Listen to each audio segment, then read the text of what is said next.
I'm just of the opinion that we live in a dark age right now. During the last golden age, during this primordial tradition, people had a completely different way of looking at everything. They saw everything as having meaning. Everything essentially was sacred. This is partly what symbolism does as well, is that suddenly fire isn't just fire, water isn't just water.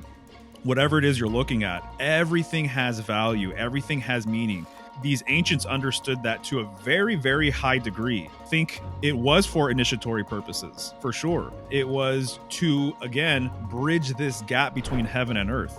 So you'll notice a lot of megaliths, the more popular ones that I can think of, let's just say the classic pyramid. Again, it's a central mountain. I think that this kind of gets oftentimes overlooked by people. They're mirroring the holy mountain. They're mirroring this polar mountain. So, but there are beings and classes. There's a whole order. There's a whole hierarchy that as you ascend the hierarchy, just like a pyramid, there are fewer and fewer and fewer people, but they are closer and closer and closer to this holy of holies, or sort of sacred center. This is where angels come from. That this is where divine entities come from. This is where archetypes come from.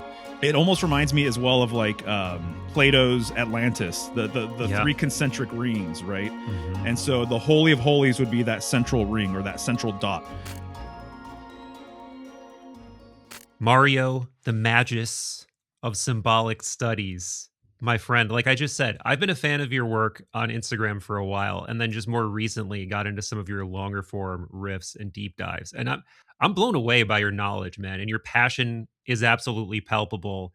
And honestly, if I were going to point anybody to, okay, I'm sort of getting interested in the esoteric, I'm sort of getting interested in symbolism and archetypes, where would you send me just to sort of like wet my beak? And I would probably send them straight to your account, man, because you do a great job of demonstrating the depth and complexity and nuance of all of this stuff. So I'm just so excited to see where this mind meld goes. Right on, right on. Same here. Well, thanks for the invite, and I appreciate the kind words. And, one of the things for me with my symbolic journey, when I think about it, I have to give so much credit to just my influence with art and design. And so I started designing when I was like a teenager, and little did I know that my interest in graphic design, of all things, designing album covers for friends' bands and t-shirts and things like that, that would all lead me to symbolism ultimately. And it's a beautiful thing because I feel like I kind of found the sacred aspect of art and design. And this is the study of symbolism, and then incorporating it with metaphysics and spirituality and things like that. So I'm happy to share what I know. It's been a study that I've been interested in for a long time. I've got a decent symbolic library, a symbolic reference library. And I think that's why I'm able to kind of put out information that maybe is a little bit deeper, because I'm not just using the internet. There's a lot of amazing information out there. But some of these older books, man, have really, really fantastic tidbits of information that I just love to glean and kind of pull out and, put out there on the internet. Yeah. Yeah. And that's how it often starts for people, I think, sort of like these humble beginnings or these nebulous senses that, I want to know more about this. Or you see a symbol that recurs over and over again, right? Like in media or in really anything of sort of like an esoteric uh, milieu or emanation, like the Kabbalistic tree of life, certain astrological symbols, certain geometric symbols. And you just feel, at least for me, I've always felt this weird, almost like demonic, uh, almost strangely guided pull toward diving deeper and deeper into these realms. And before you know it, um, something about your entire view of reality changes. Your metaphysical orientation changes. You find yourself in this sort of like world of forces and information that you didn't even know existed, and suddenly your whole ontology reorients. And I'm wondering, like, at what point, was there a point in your journey where there weird things that started happening? Were there synchronicities? Like what was it that really made you go from like, oh, this is interesting from like an artistic perspective to like, holy shit, I need to just go, I need to just dive deep and see what's in these waters? Right, right. Yeah, there were several moments, I would say. One of the pivotal ones, though, was a friend asked me to design a website for him, and he had coded, funny enough, the first tarot reading website, essentially, the Oh, one that wow. really took off years and years ago. And we sort of reconnected, and he knew that I did design work, and he asked me if I was interested in designing this website. I said, sure, let's do it. Naively, I thought I knew about symbolism, and I thought I maybe had some sort of grasp on what the tarot was about, what the symbols were about, and everything else. I had gone to film school by that time, so I had gone for maybe 3 years or so, and I loved talking about the symbolism of movies and everything else. And so I thought I kind of had a grip over what that was all about. He said if I was going to design the site, that I should study the tarot, and I said fair enough, that makes a lot of sense. He bought a handful of tarot books, and he let me borrow a couple. As soon as I cracked open the first book, my mind was completely blown wide open. I had no idea the depth of the cards and just everything it encodes. And so, I mean, we're talking mythology, obviously metaphysics and spirituality, numerology, color theory, and astrology, astronomy, and it just kind of goes on and on and on and on. And so, once I picked up my first tarot deck, it was kind of love at first sight, and I like to use it as a study tool. And so a lot of Yeah. people, obviously, they buy a tarot deck and they're going to use it for divination purposes. That's totally fine. I think there actually are some proper ways to use it for divination. I think there's a lot of improper ways that people are using it as well. But I like to use it to study because it really is sort of like a map, and there's a lot of interesting information in the cards, and it sort of scales to your consciousness too and your awareness of Right. things. Right. And so if you're just getting started, there's going to be things that you're going to pick up that you're not going to see for another 10, 15, 20 years, or at least that's been my experience. Right. So the more and more I learn, the more it kind of presents itself to me. So I would say developing a relationship with the tarot was one of the big sort of steps for me. And then that blew me wide open to get into astrology and things like that as well. Yeah. Yeah, because I think, obviously people who watch this channel are pretty open-minded when it comes to a lot of things. Hmm. And I am too, but I also am like reluctant to go into certain areas. And for a long time for me, astrology was one of those areas. I was just like, what is this? Like superstition and, a vestige of a time where all the common things that I think people who consider themselves to be critical thinkers, the common aspersions cast on it.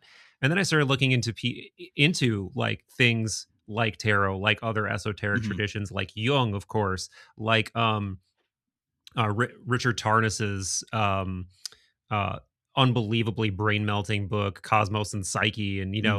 you just realize that whatever's going on with astrology and the sky, it's far more than we've been taught to believe, and it does have to do with something qualitative, something Hmm. symbolic, something that we don't even quite know how to put our fingers on until we start to initiate ourselves in this whole direction that we're starting to brush up against here. But since we're talking about tarot, you know, how did your understanding of it evolve? Because you said your mind was blown. And what was that first book that you read?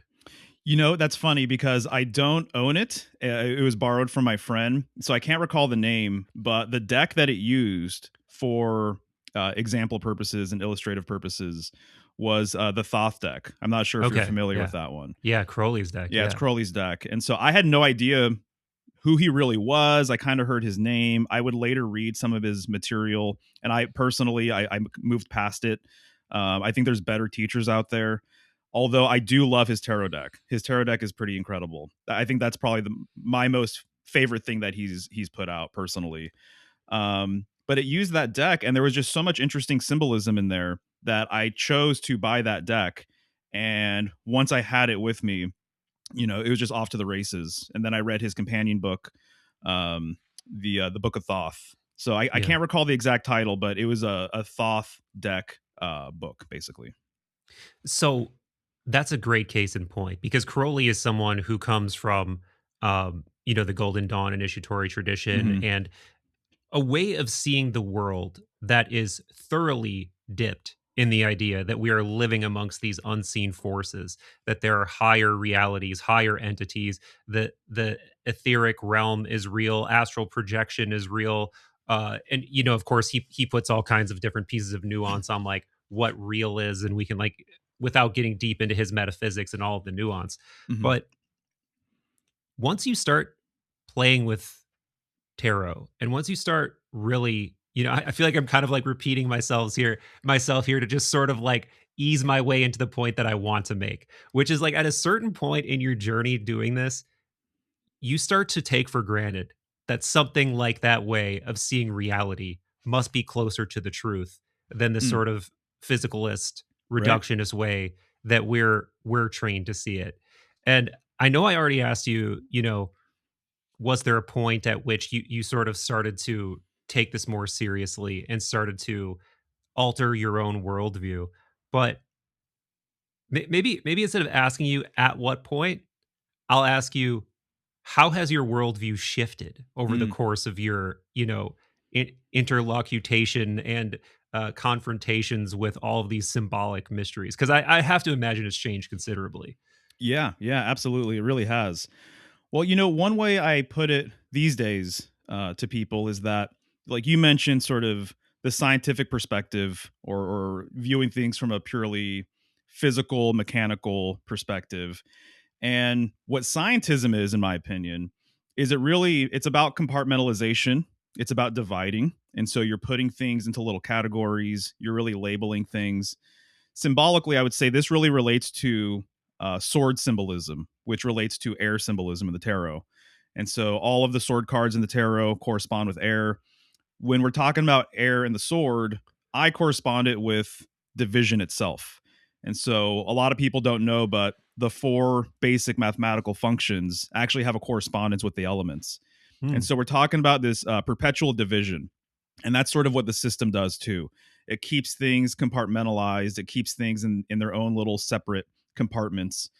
And so the study of symbolism is almost the exact opposite of that, in that you're starting to see not how things are separate, but how things are similar. And so I would say that's probably the biggest thing for me, is seeing how similar a lot of symbols are, a lot of myths. And this has to do with the fact as well that I've really attached myself to what's called perennialism. And Yeah. so people might refer to it as like the perennial philosophy. And so the basic idea of perennialism is that there's universal truths in all of the religions, in all of the different faiths and sort of spiritual frameworks and everything else. And what I've come to learn is that actually a lot of people have written about this idea that there was an original tradition that all other traditions came out of. And some authors have referred to this as the primordial tradition. And so there's a reason why, when you're looking at all of the different faiths of the world, you're going to see overlapping symbolism. You're going to see overlapping themes. You're going to see this is the case as well in mystery schools and different lodge systems and everything else. And so when you learn about fundamental symbolism, it really gives you a whole new perspective on almost everything, because you see that there's a universal quality to everything. And the way I put it symbolically is that really truly everything emanates from the center and returns back to that same center. So Yeah. everything is of that essence, basically. You probably know what a torus field maybe looks like, right? It's like a Yeah. donut. Very Yeah. similar sort of idea. So many things are toroidal in nature. I would even say the tarot is toroidal in nature. And there's clues Mm. about that in the tarot and in the major Wow. arcana specifically. And so this idea that everything, it's almost like a seed concept. Everything is expressed from the seed, or everything is contained within the seed as well. So it has sort of its fragrance or echo, or it kind of mirrors that original dynamic. You can refer to the center too as like the supreme principle. There's a lot of different ways to refer to it, but that's kind of like the heart of my like metaphysical worldview, basically. And so with symbolism, what you're really doing is you start seeing how everything is attached to that original essence. So in a way, you could say too, a great metaphor would be like the world tree, that every faith, every religion, every spiritual framework, it's like a different branch of the world tree. But if you follow it all the way back from which it came, you'll realize that there's a central trunk to that world tree. And so that's kind of where I'm at with symbolism, is studying that central trunk, studying that primordial tradition, which, by the way, you could even say as well that this primordial tradition interfaces with the last golden age. So when you're learning about it, you're actually learning about the wisdom from the last golden age, essentially. And as you know, because I know you've seen a few of my videos, this last golden age, they had a different symbolic framework than what we have today. And I Mhm. would say that it could be described as being polar in nature, versus in today's world, I would say that we live in a very solar, kind of like a solarized world, or like a solar age, for lack of a better way of putting it.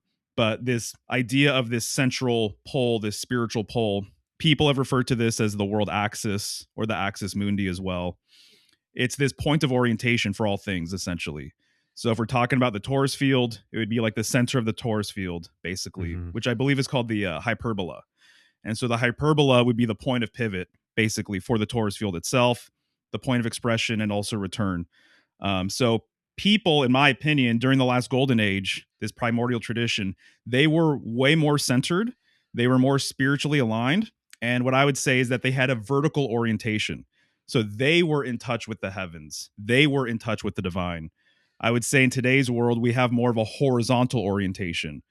And so people don't have that exact same connection. It's more about Or other. downward into our phones. Yeah, exactly. Exactly. Yeah, yeah. That's part of it for sure. Sorry, I derailed you there. You were Oh, on no such a worries. You're all good. beautiful riff, but you also gave me just a bounty of things to riff off of. I got to tell you, oh, actually, a weird synchronicity with Please. Torus stuff that I just had. So, I was actually it is related in a tangential way, at least. But I've been on and off reading New Science of Heaven by Temple. I'm not sure if you've read I that yet, but I have not, highly no. recommend it. Hugely just a multidisciplinary deep dive into plasma and plasmoids. Mm, Um, and Temple is such an interesting, sort of polymath figure. But anyway, he was talking about how coherent plasmoids often take on a toroidal kind of donut shape. So, like some mm, people might be, they might be familiar with, the torus, how it's like projected out as like an energy field mhm, where it has, sort of like I'm doing it with my hands here, but I'll show an image, on the screen when this gets published. But if you look at it, from just like a solid object, it's kind of just like a donut, right? Like it's mhm. like a circle with a hole in the middle. Yeah. Weirdest thing. So I just had a birthday and my mom sent me a random gift, and I'll also put this up on the screen. And she doesn't do stuff like this commonly. It was totally out of left field. It's like a green Chinese box with dragons and stuff on it, and Mm, it's exactly like a donut Torah shape. And it was just such right. a strange thing to receive in the mail from my mom. Like, she had no idea I'm reading this book. She has no idea the philosophical and Mhm. metaphysical significance of Tauruses. And it's just Yeah. like, it's just one of those things where there's actually been multiple times where I feel like my mom is low key, like a little bit psychic, just like finding things and just, yeah, it's weird. But that felt like another one of those moments to me that felt like a really interesting wink and nudge. But anyway, yeah, you brought up so much, man. Like this polar orientation of this sort of like lost esoteric knowledge Mhm. that we see glimmers of, as you said, in today's initiatory traditions, in today's Western esoteric and Eastern esoteric disciplines, Yeah. um, in the symbolism. And real quick side quest before we get away from it, because this is Sure. a topic that I'm always interested in. I'm deeply into the philosophy of Plato, Neoplatonism, and of course, as you probably know, um, so much of modern Western esotericism hails from that tradition, or is at least Mhm. directly tied to it, passed through it, whatever. Um, and I've always been fascinated by the idea of Platonic elements. Mm, The elements as presented by Plato in the Timaeus, and clearly, this is something that has made its stayed around within the Western esoteric worldview. But most people, when they read that, they read about the sort of like air, earth, fire, water. Again, it's kind of like a microcosm of what we were talking about before. That, oh, that's just a vestige of this ancient naivety about what they thought the world was constructed of physically. And then, of course, on top of that, there is a symbolic relationship between these elements, specifically a geometric relationship, but at least for Plato and the Platonists, like that. Ether is the dodecahedron, and each one has a Hmm. solid corresponded, or has a platonic solid that is corresponded with the elements. So that's one thing I just wanted to ask you: is how do you view these elements in both, this platonic tradition and in the Western esoteric tradition? Beyond this idea of, oh, these are just, like I said before, these naive understandings of how the world was physically constructed. Right, right. That's a great question. Yeah, there's a few ways to tackle that. The elements are absolutely huge. There's a whole volume of books could be written about each element. I actually have available on my site an elemental study packet. And Wow. so it's basically me kind of giving correspondences to the four different elements. And the way I would say it, the simplest way is that if everything derives from the one, if this is the monad, right? In my opinion, literally everything comes from that if you're looking at things metaphysically, spiritually. So there can only be one, Yeah. right? And so even the number two, in my opinion, symbolically, it's as though the number two is just the two halves of the one. It's the Uh, one divided in half. And so because you can't have two ones. There's only one. And yeah. when we talk about the idea or concept of God, or the idea that all is one, or that everything comes from source, we're talking about this singular whole, this singular monad, right? And so, in my opinion, all the numbers are expressions of that one. So the number two is basically expressing the polarity of the one. And there's all sorts of myths that relate to this. As an example, a quick one would be a lot of hero twin myths. Gemini's related Mm, to this. You have a pair of twins. One is evil, one is good. Often the evil twin kills the good twin. This is echoed in Cain and Abel as well. Cain kills Abel. This is also echoed in the story of Romulus and Remus. We get mm, Rome from Romulus. Romulus kills Remus. This is a whole deep dive. The Lovers card in the tarot speaks about this as well. And in the Lovers, you're going to see that it's actually Adam and Eve. And then also that card is ruled by Gemini, which is ruled by Mercury. And Mercury has an androgynous sort of dynamic too. And I hope we get a chance to talk about Mercury as well, I definitely because would love to. Yeah. it's one of my favorite topics. And so, really, what we're talking about with the two, like with the Gemini twins, it said that they came from a cosmic egg.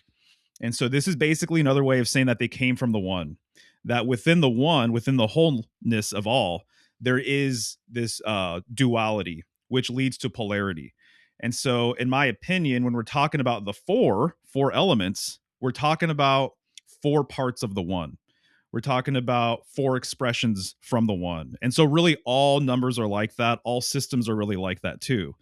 And Yeah. so, no matter what number you're talking about, to me, it's helpful to realize that it's a complete system unto itself. Whether we're talking about the 12 signs of astrology, the 10 sephiroths, on the tree of life, whether we're talking about the 22 cards of the major arcana, they are all expressing oneness in relation to each other, in context of each other. They're expressing one complete system. So when we're talking about the four, as well, I think it makes sense to always imagine when you're talking about some of these numbers, imagine the shape that corresponds with it. In this case, we'll have the square. And so the square is very stable, it's foundational. The square is like a building block, if you will, right? So you can use it to create other things. It has four corners.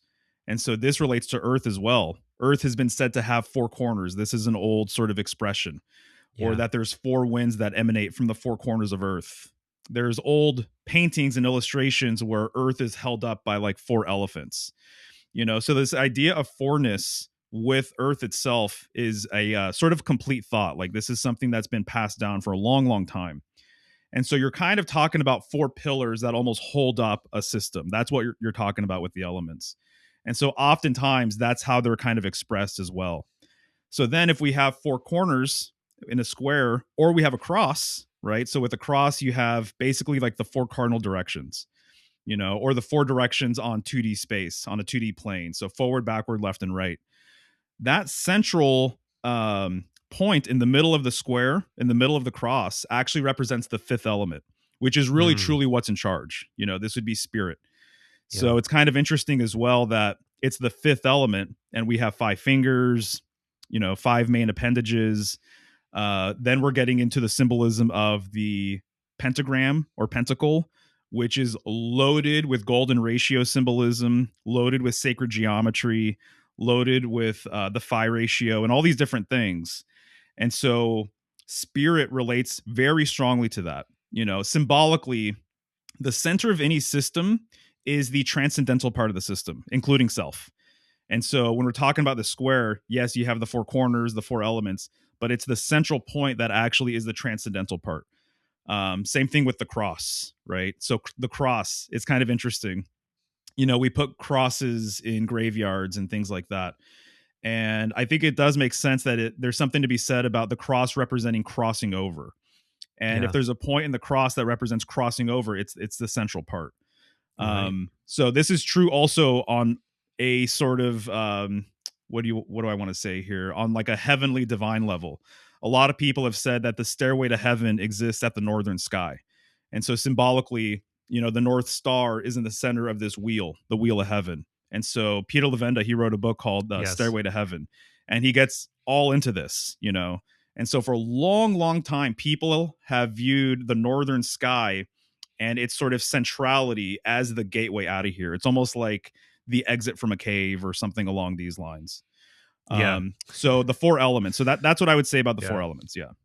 Friends, I have been doubling down on content over in the YouTube members section and on Patreon. So if you desire further novelty, point your qualia in said directions. If you do join up at patreon.com/third eye drops, you will also get access to a patron only Discord and other rewards. Or if you just want that content, flip over to the members section here on YouTube and become an initiate. So much love for supporting.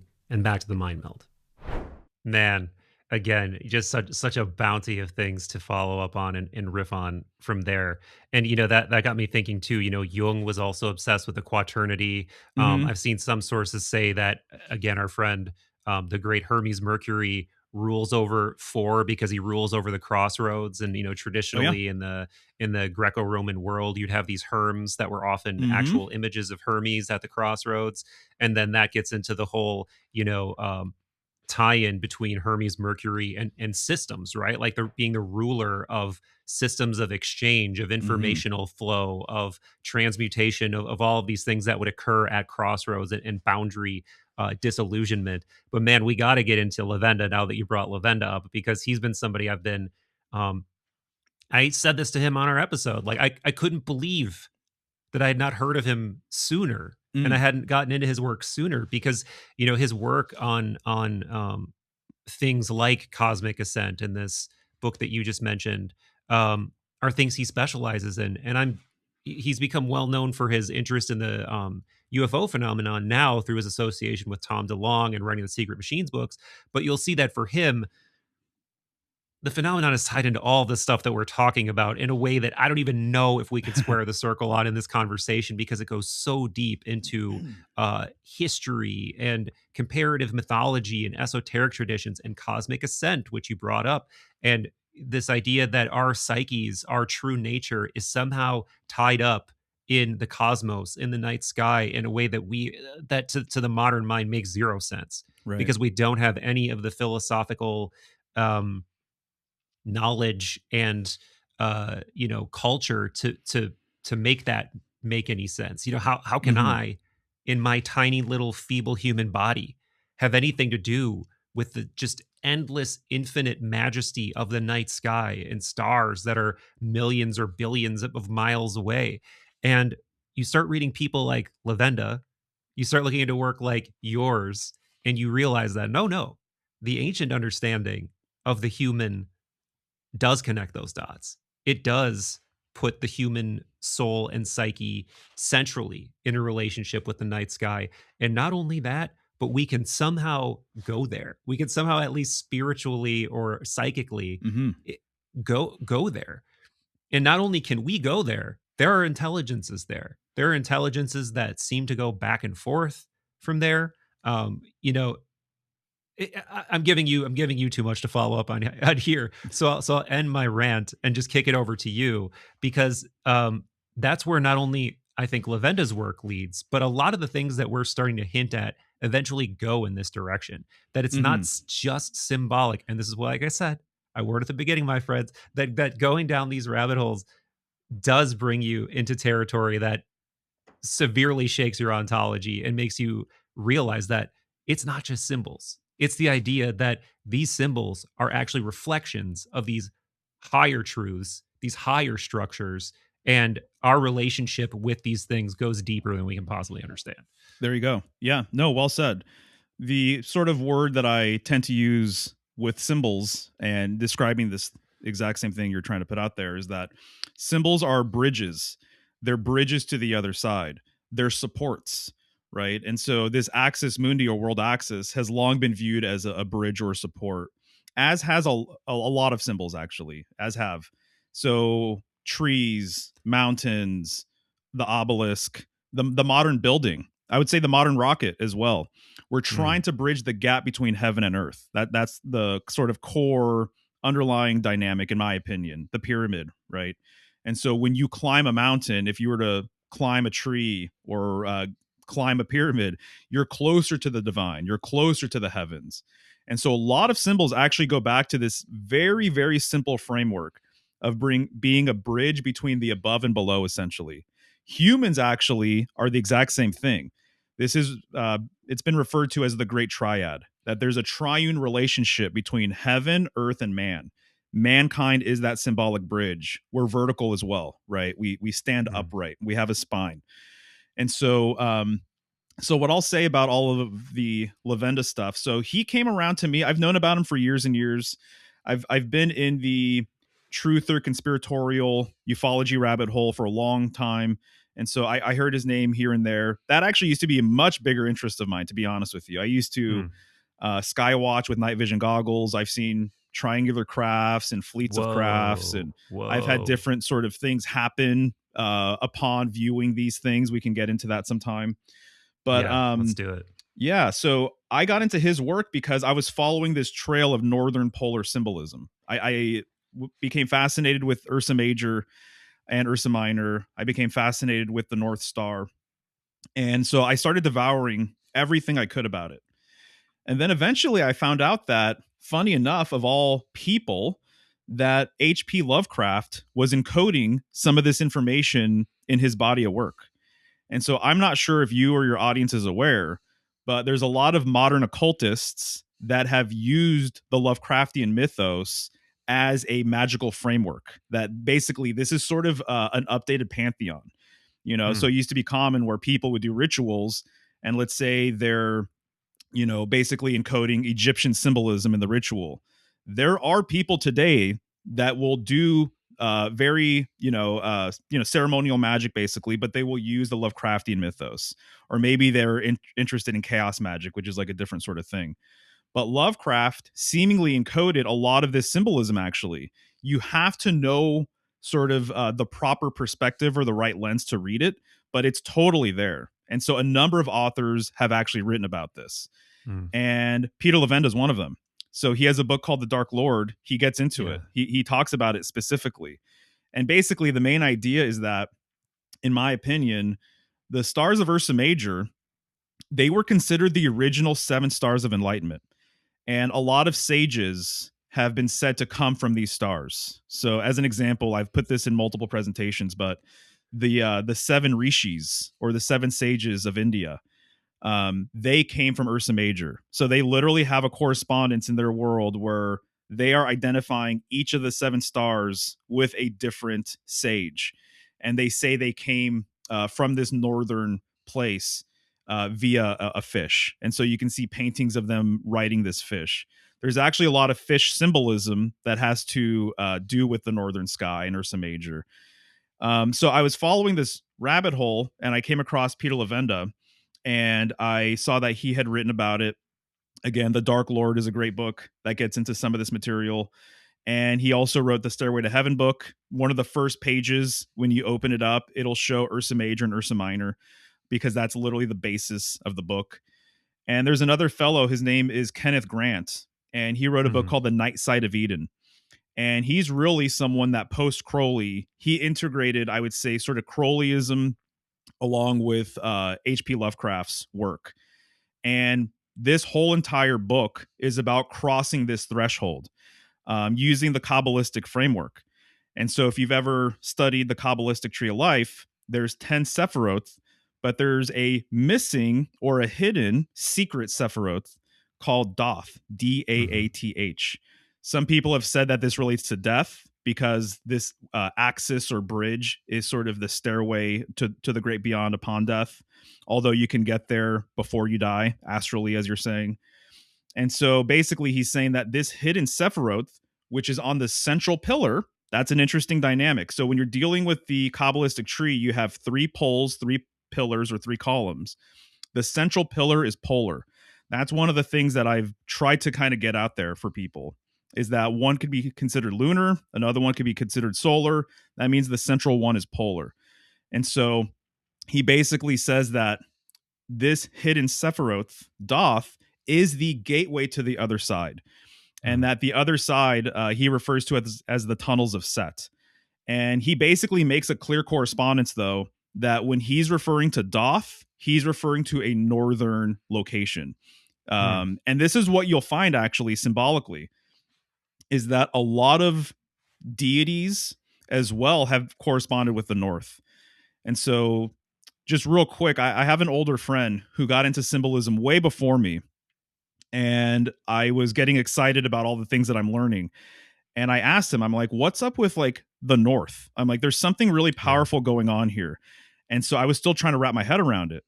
And he said, well, based on my research, and we see a lot of things differently too. So we don't see eye to eye on a lot of topics.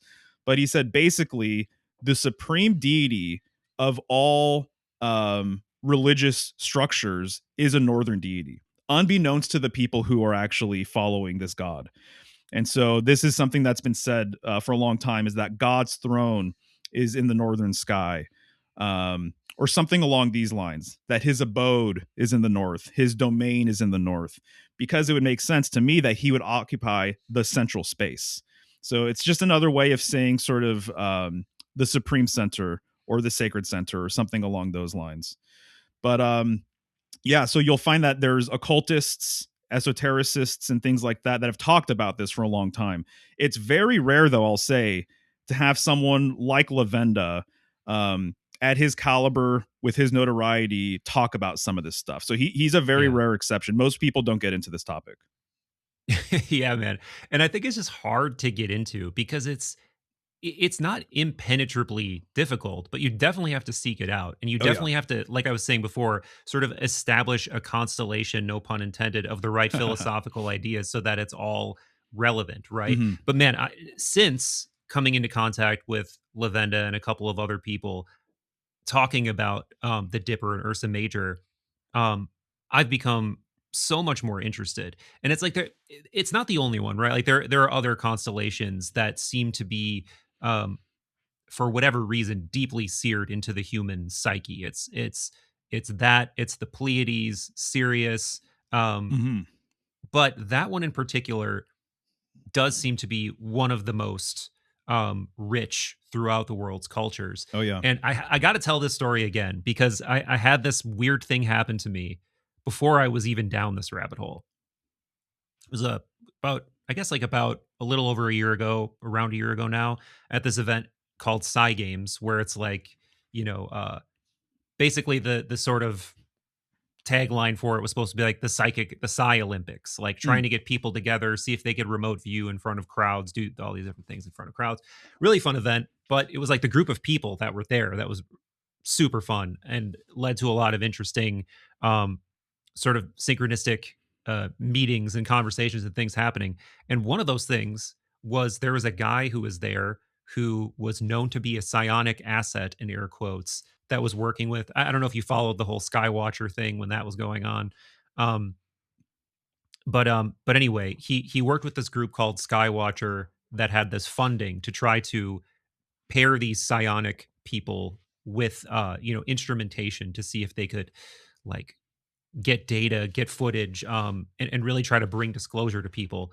Um, Sort of ended in a disappointing way, just seemed to fizzled out. But anyway, one of those guys was there, and I knew who he was, and I'm like, man, I really hope I get a chance to talk to this guy and whatever. So we hit it off right away. We have a whole bunch of conversations. He invites me and a number of other people who have even been on my show, actually, back to his Airbnb to do a meditation in the backyard. So he's kind of warning us, I know you guys want to see orbs, you want to see craft, you want to see whatever, and maybe that will happen. But I really want you to focus on your own consciousness, Mm. pay attention to like what you see in your mind's eye, like, uh, blast out loving kindness, all of these different things. So we're trying to focus on that. We're trying not to get too obsessed with this idea that we'll see anything. And we Mm. don't see anything Mm-hmm. physically.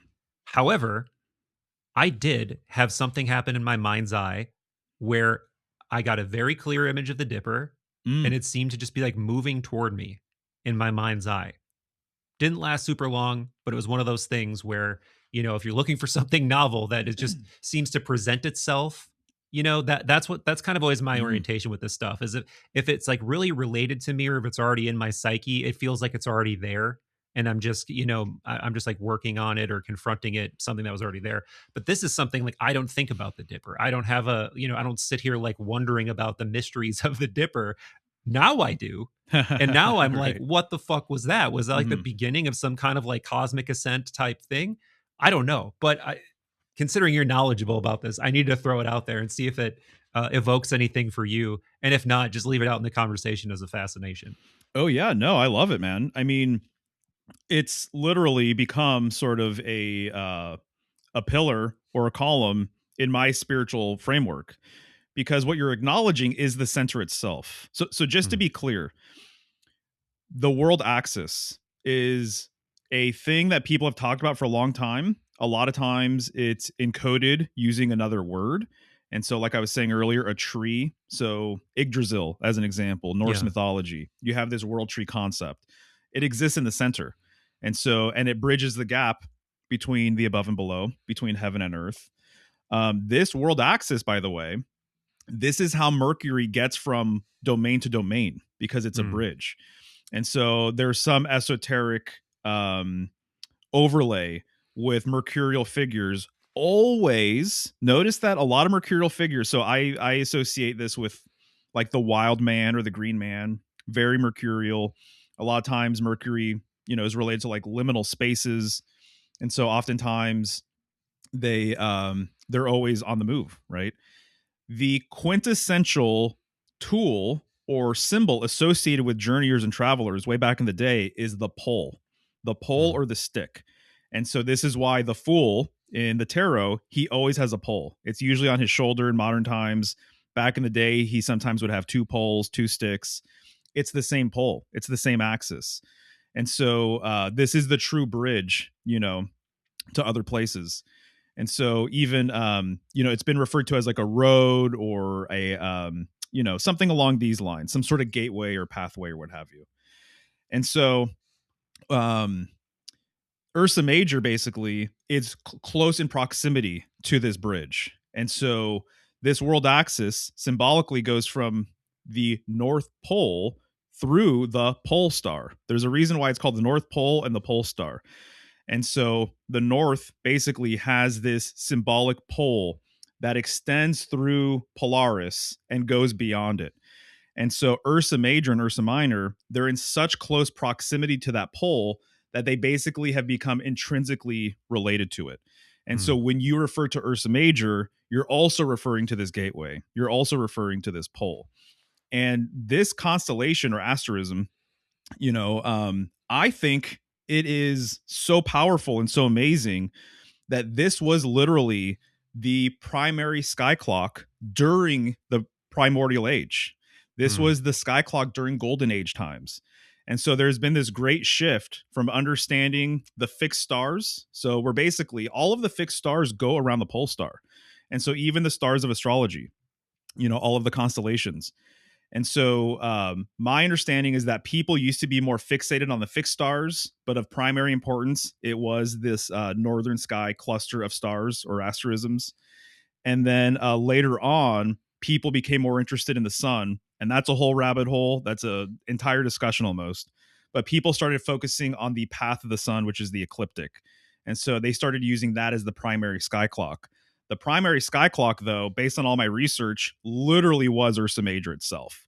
So there is a primordial essence to Ursa Major. And even too, I'm inclined to think that literally the shape of the number 7 comes from Ursa Major itself.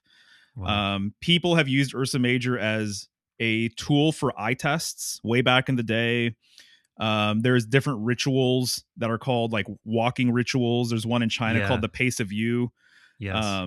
Right. And so literally it's walking from star to star in Ursa Major, but they also correspond to 7 stars with the traditional 7 planets. I have to say this as well. There's another book that really blew my mind called The Gates of the Necronomicon by Simon. And it gets into a lot of this information.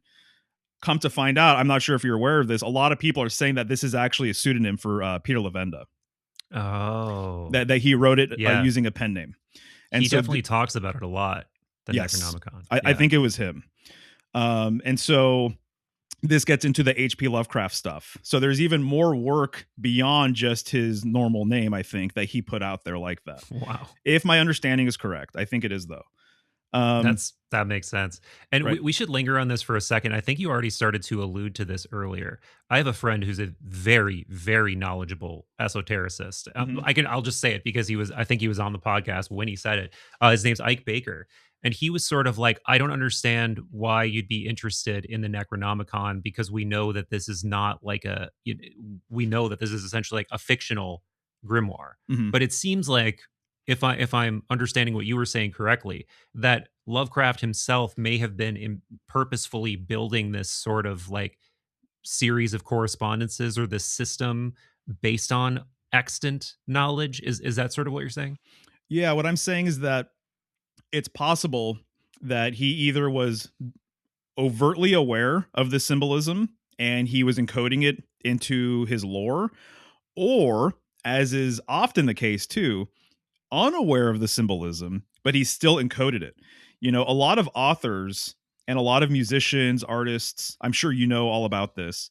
You know, a lot of times people who make their greatest work will say that they were just in flow, you Hmm, know, hmm. that there was something going on, some sort of divine influence, if you will, and that they almost just kind of like got produced even outside of their conscious awareness or whatever. And so I think that that's possible, but he has stories about the North Star. Um, he at some point refers to himself as the guardian of the North Point, if I'm not mistaken. Hmm. There's all sorts of things there. He talks about ominous stars and when the stars are right and everything else. The gates of the Necronomicon really gets into all of that stuff. So if you want 2 books that really get into the H.P. Lovecraft, actually, I could recommend a third one too. You have Gates of the Necronomicon by Simon. You have Dark Lord by Peter Levenda. I would say the Stairway to Heaven book is like a companion to all of this stuff to really wrap your head around it. That this is a tradition across the world. The idea of there being 7 steps to transmutation, 7 alchemical processes or what have you that have a relationship with this northern dynamic. And then there's this other great book called Polaria by this fellow named W.H. Mueller. He really gets into it. Kenneth Grant gets into it as well. And so I think that no matter what you're doing, like as an example, a child can draw a tree. Now, did the child intend for that tree to be the world tree? Not necessarily, obviously, but symbolically, it is the world tree. And so you can infer all this symbolism from it as well. So we kind of can't escape sort of this dynamic, in my opinion. Right.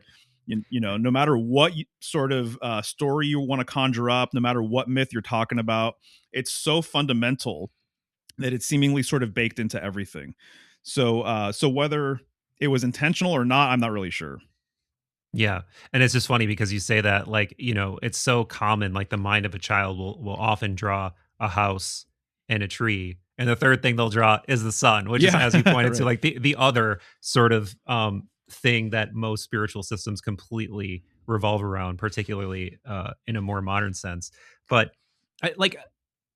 whenever I get to this point in the conversation with this idea of cosmic ascent or astral travel or whatever, I want to take a moment to linger on what exactly do you mean by that, and what exactly do you think practitioners of this meant by that? Because I can.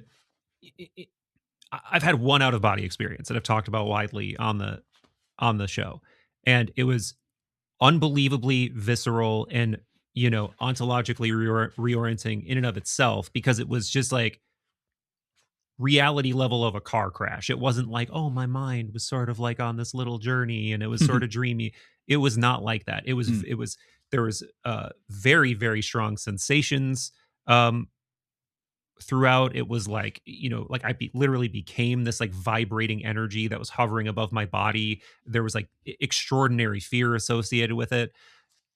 So I don't know. Like I didn't get any control over it. I didn't have any like Bob Monroe or astral ascent kind of like um experiences associated with it whatsoever. Hmm. That Having said that, I mean, that's enough to let me know that there's probably a whole frontier out there once you get beyond that point.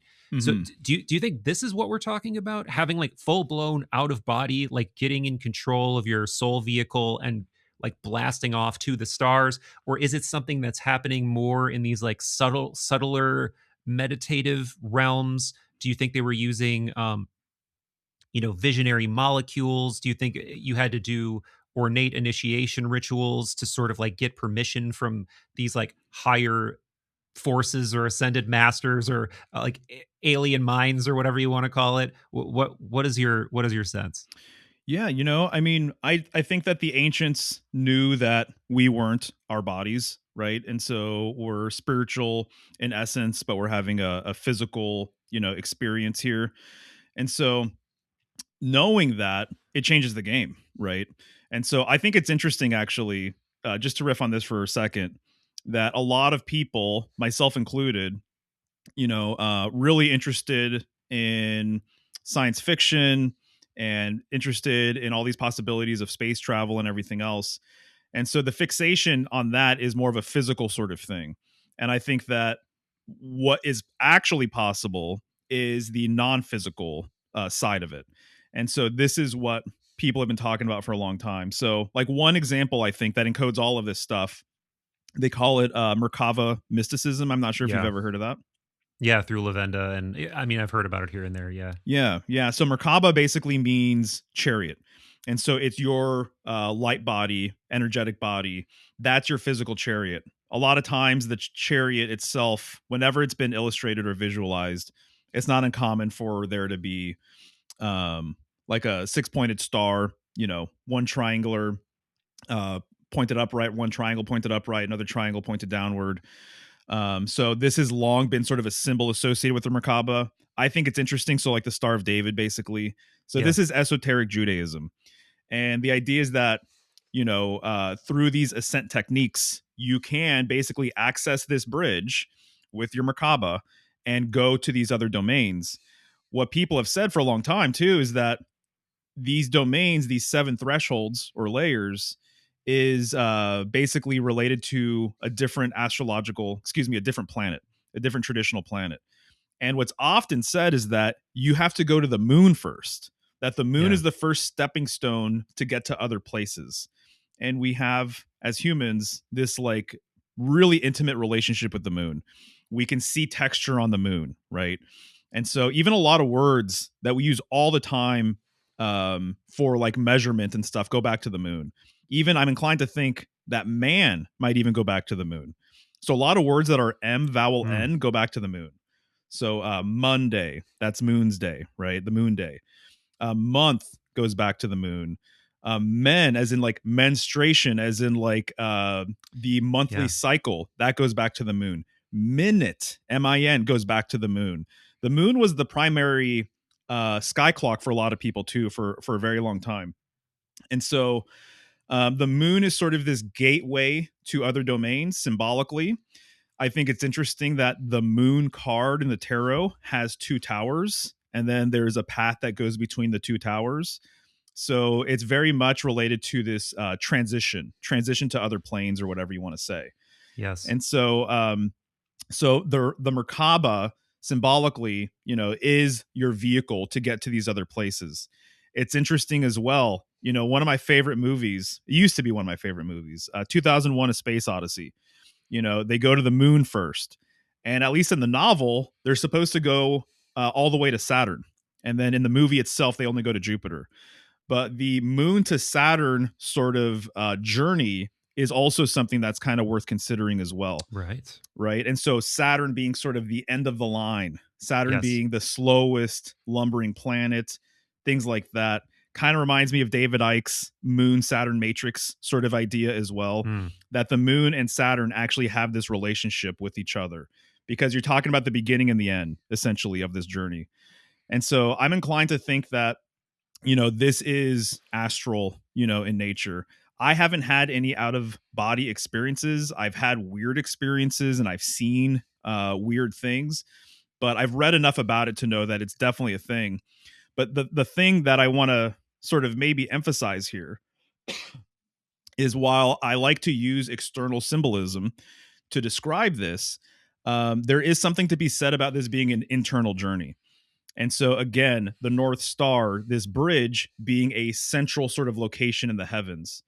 And so it's really symbolic, like the North Star, to follow your true north is to follow your true authenticity. Right. And this gets into the whole idea of know thyself and you'll know the universe, or the kingdom of heaven is within, right? So sometimes what I think is, when we're referring to this outer dynamic going to this bridge, or accessing the world axis, whatever, oftentimes, I think, well, that's outer space, but there's a relationship with outer space and inner space, actually.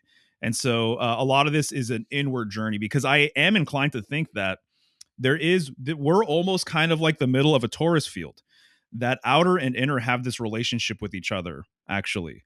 And so it's possible to explore the outer within, if that makes sense. Yeah. Yeah. Of course, as above, so below. One Mm-hmm. of the most overused esoteric dictums, but so true in so many ways. I remember I was reading a part of the Upanishads that had to do Mm. with koshas not that long ago, and it literally has a, a a phrase in that same Upanishad that's essentially saying the same thing. Mm-hmm. Like it says, all gods are essentially an appendage of Brahma, and then it says that essentially that the same, it's like the same, it's just, I can't remember the exact phrasing, but essentially just putting across the idea that reality is fractal in nature, and it's like these mirrored qualities throughout. And I've even seen, speaking of like the tree of life, I've heard it put forward maybe by like Lon Milo Duquette or some, I can't remember where I read this, but Mm-hmm. the idea that essentially that like that's the true structure of reality, is essentially like fractal trees of life that are all interconnected with one another. Mm-hmm. So presumably, in some sense, we're one, or we reflect that structure in and of ourselves. Probably Absolutely. it resonates throughout us and on multiple levels. Mm-hmm. And yeah, before we get too far away of this idea of Merkaba mysticism and whatever is going on in terms of astral ascent, the thing that most people might be familiar with that maybe they don't even know the significance of is, you'll see what is often portrayed on, like, if you're just looking up esoteric images on Pinterest or whatever, you'll see what is portrayed as like a geocentric cosmos, right? Where like Mm-hmm. the Earth is in the middle, and then you have seven spheres getting larger and larger and larger as it goes out, and each one of those spheres is representative of one of the seven classical planets, as you pointed to. So it's like the moon through Saturn, and that's why we stop with Saturn, at least in this conversation, because Mm-hmm. to the ancients, Saturn was the final plane. And once you got beyond that, you got to the sphere of the fixed stars, or the sphere of the eighth, the Ogdoad or whatever. So yeah, it's like from there you get into this kind of like frontier where you're in a sort of different realm than this realm. You're in a realm of like different cosmic deities or something beyond these seven spheres. Yeah. Right. Yeah, I'd love Oh to bring yeah, this and up. Oh, go ahead. yes. Oh yeah, and I was going to say, in this whole milieu in the Western esoteric, in the Greco-Roman, there's a very similar idea to the chariot. It's the okima pneuma, or okima pneuma, which is like literally the vehicle of the Mm-hmm. pneuma, of the vital essence. So it's same idea for sure. Right. No, exactly. What's really interesting to me is how much the tarot encodes so much of this stuff. And there is a chariot card in the tarot. Yeah. And so there's a chariot card, and it's interesting. He's sitting between four pillars. That's a common motif in this card. And these four pillars can represent the four cardinal directions. They can represent the four fixed signs. They can represent the four elements. And so he's in the middle of these four. So he represents the fifth element, like I was talking about earlier. Yeah. And so he's in the middle of the four pillars. So he's in the middle of space. And above him, oftentimes, like the Rider Waite version is the most common, most popular version of this card. But he has a canopy of stars above him. And so this represents the firmament or the heavens. And he has a star on his head as well. And in my opinion, it makes all the sense in the world that that star is a reference to the central star, which would be the pole star, Polaris. And so it's also interesting in that specific card, it looks as though the body of the chariot is made out of stone, and it looks like a cubic stone. And there's actually several cards that have cubic stone symbolism associated with it. There's a lot of cubic stone symbolism in Freemasonry as well. Yeah. And so it's interesting that he basically corresponds with this idea of stillness. And what you'll find, this is like an esoteric secret with the chariot card, is that in that specific card and a lot of traditional cards, the chariot actually is not going anywhere. And so it's not moving. And so even too, there'll be animals in front of the chariot, like two sphinxes, and they are not tied to the chariot, and they're actually sitting down. And so all of the implications are that he is not going anywhere. So what's this about? Why would they show the chariot and the charioteer being immobile? Well, it has to do with this concept of stillness. It has to do with stillness. It has to do with concentration. And the idea, one metaphor that I use all the time is the wheel. And so when you're talking about the chariot, you're talking about a vehicle. Unless you're talking about a boat or an animal or something, there's probably going to be a wheel involved, right? So a car, a chariot, what have you. So we're all kind of like our own wheel. And so where you want to be, you don't want to be at the circumference of the wheel. The circumference of the wheel is related to things outside of self. It's related to division, multiplicity. It's related to action. It's always moving. It's never still. It's never at rest. And so a lot of people have associated as well the external circumference of the wheel as being associated with Earth itself. Now, meaning the material plane, the material existence. And so where you want to be, you want to get to the center of your wheel. And so this is where the reconciliation of opposites occurs. This is where pure unity exists. This is where non-duality exists. And so there's a reason why sages and mystics and things like that have emphasized, going to that still point within, because when you get to that still point within, you become what's been referred to as like the unmoved mover, the prime mover. And by being stationary and by being still and eternal, and just by being, so that's another thing. The external part of the wheel relates to becoming. The interior part of the wheel relates to being. Becoming is always sort of this thing. It's like a rat race almost. I have to do this before I feel complete or before my cup is full. I have to complete this project. I have to accomplish these goals versus just purely being, basically. I'm glad you brought up the Upanishads, because I've been getting more and more into like Hindu philosophy and things like that. And, sort of the heart of their philosophy, my understanding is like Vedanta. And basically, like from a Vedantic perspective, you are already complete and whole. It's just whether, and divine. It's just whether or not you know that or not. Do you have that awareness? So it's a knowledge-based sort of thing. Or are you buying into the illusion that you're completely separate from everybody and everything, right? And so if this is how you feel within, you're probably going to experience that in your external life, right? But you want to get to the center of the wheel, and by being stationary and eternal and having this sort of still essence, you cause the wheel to turn. So the center of the wheel has been related to actionless activity as well. And so you'll see that Buddha, meditates sometimes in the middle of a wheel. You'll see artwork where he's meditating in the middle of the wheel. The middle of the wheel relates to like the center of the mandala as well, right? And so again, that's the point of transcendence.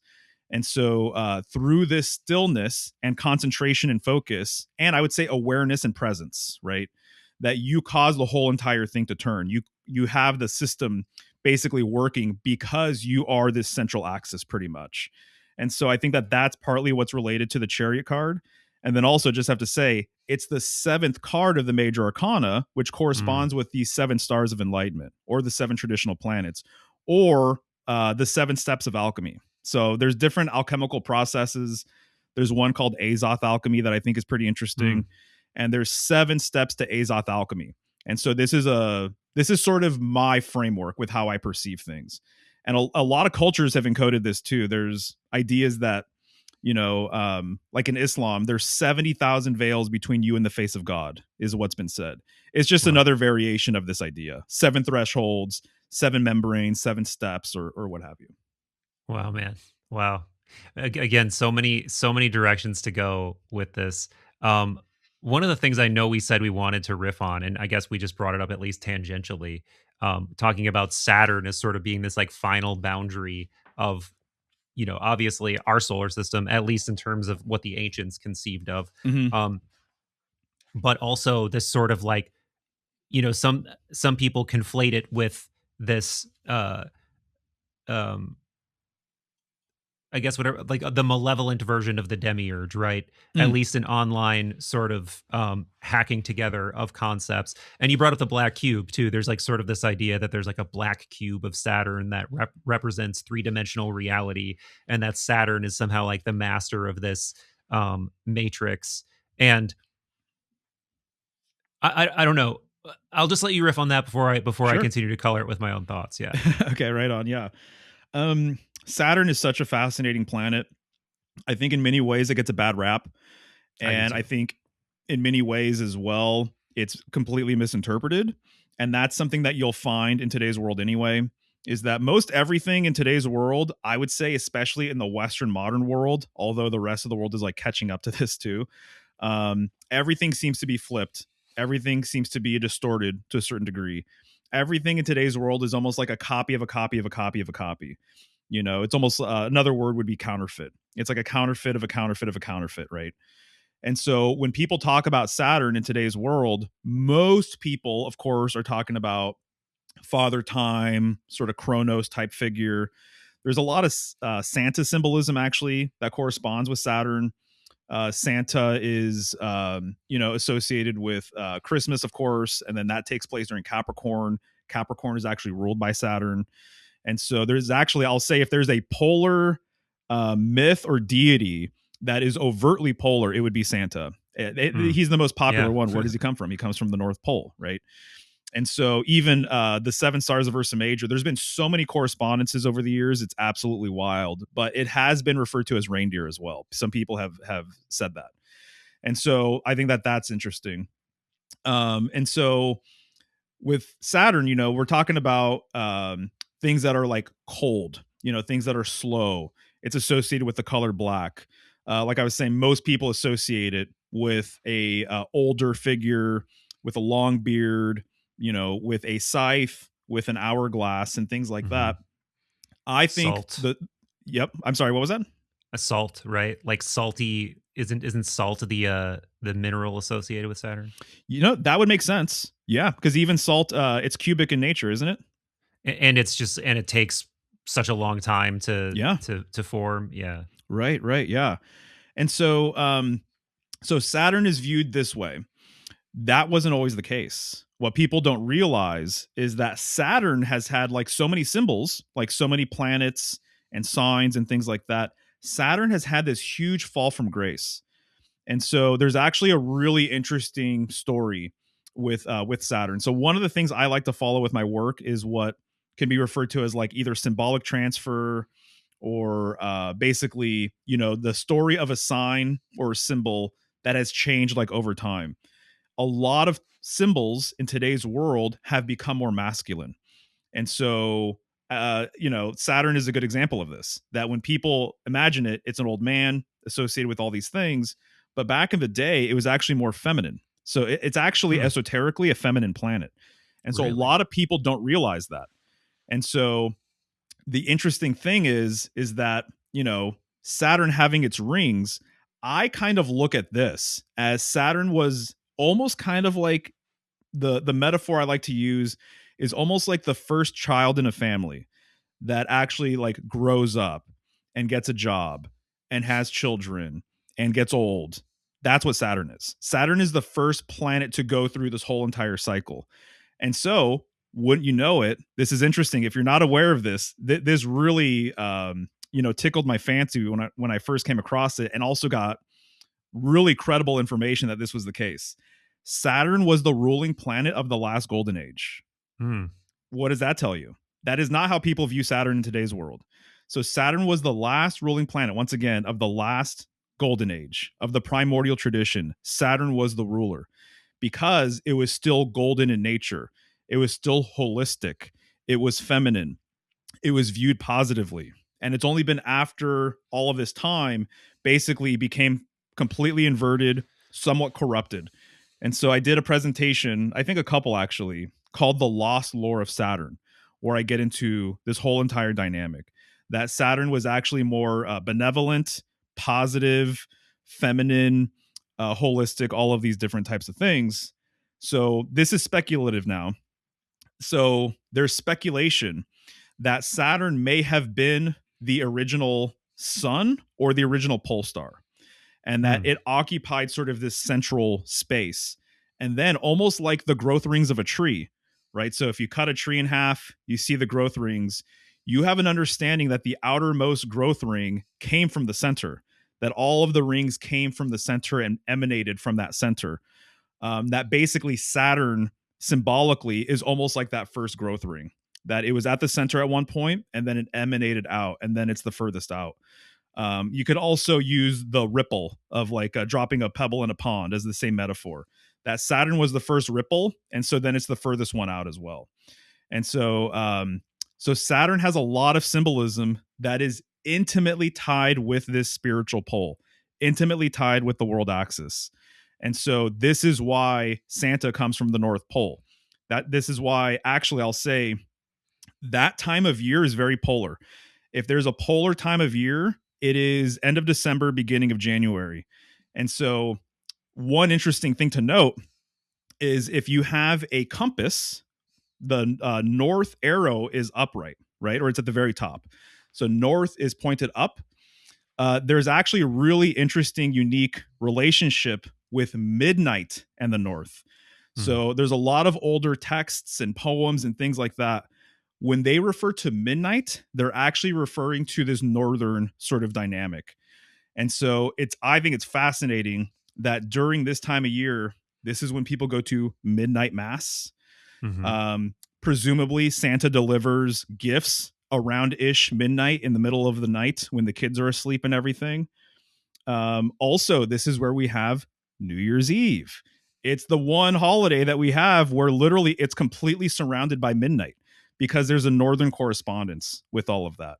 I'm even inclined to think, just to keep on riffing here, that the star on top of the Christmas tree is the pole star.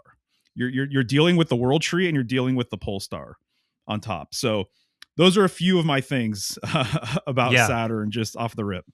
Yeah, so fascinating, man. And I'm big into redeeming Saturn, I guess, and also particularly this idea of the demiurge in its original sort of conception in Plato's Timaeus, Mm. as not this like, evil false god, but literally just the meaning of the Greek word, like craftsman, or like the divine intelligence, essentially, that tried to construct a perfect physical cosmos, which it knew would have foundational errors in it, because you're trying to project like perfect non-physical forms, perfect geometry from the higher realm into the lower realm. And just by doing that, you're going to cause certain errors to occur and stuff like that, which accounts for things like impermanence, what things that we perceive to be the problem of evil and whatever. But I'll leave that there, because I want to talk to you about all of this, like, when we start kind of like getting into this, tapestry of ideas, it can almost get overwhelming,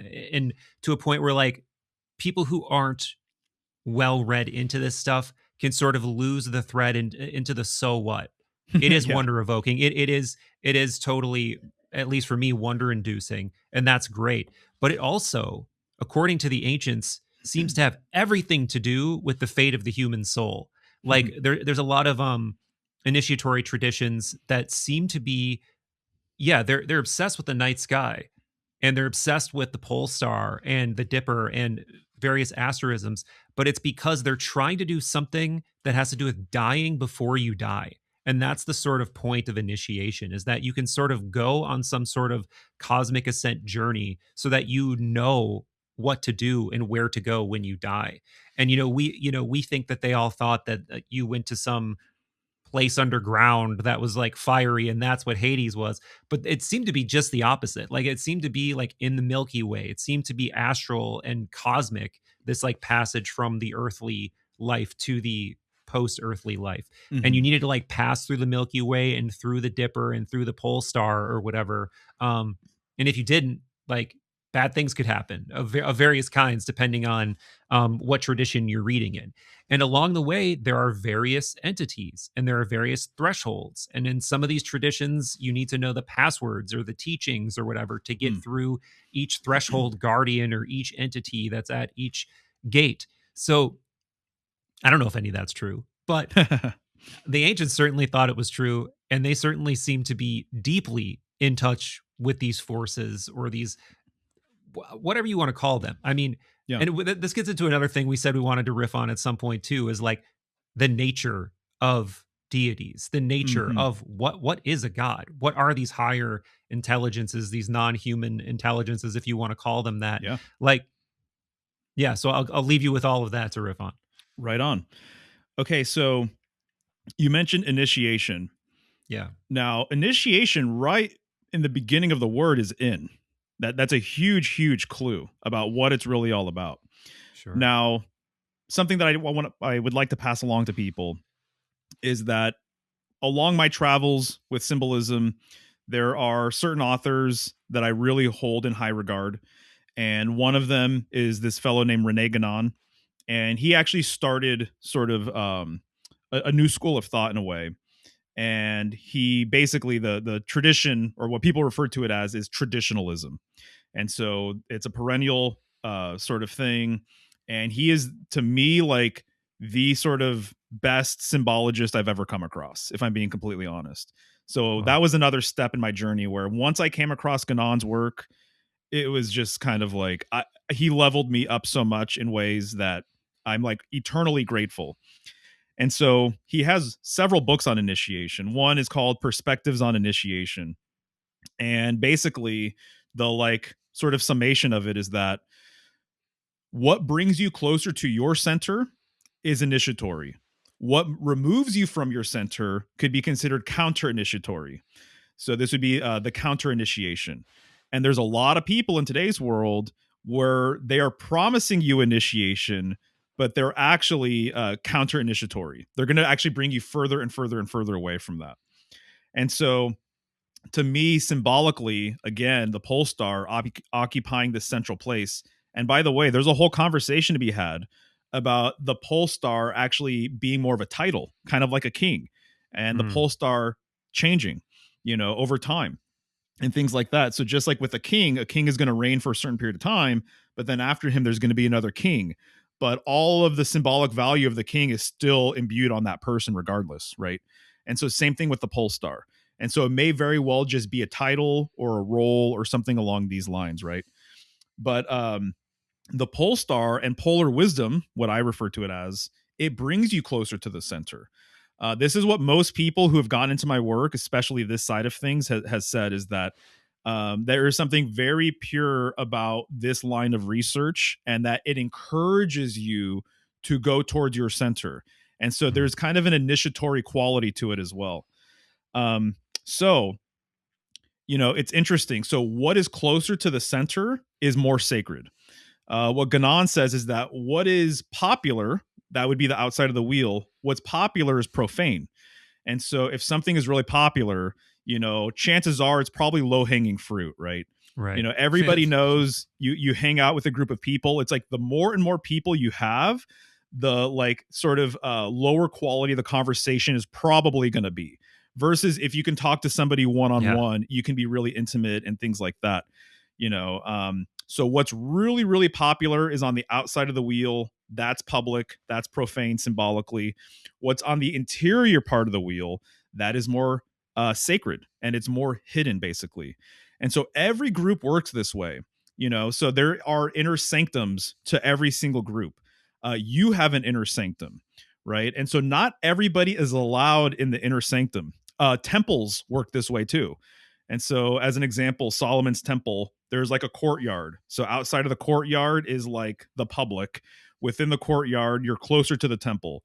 And then within the temple, you have this larger space. And then within that space, you have a smaller space. And then within that space, you have a smaller space. So, the Holy of Holies for the temple, Right. not everybody is allowed to access.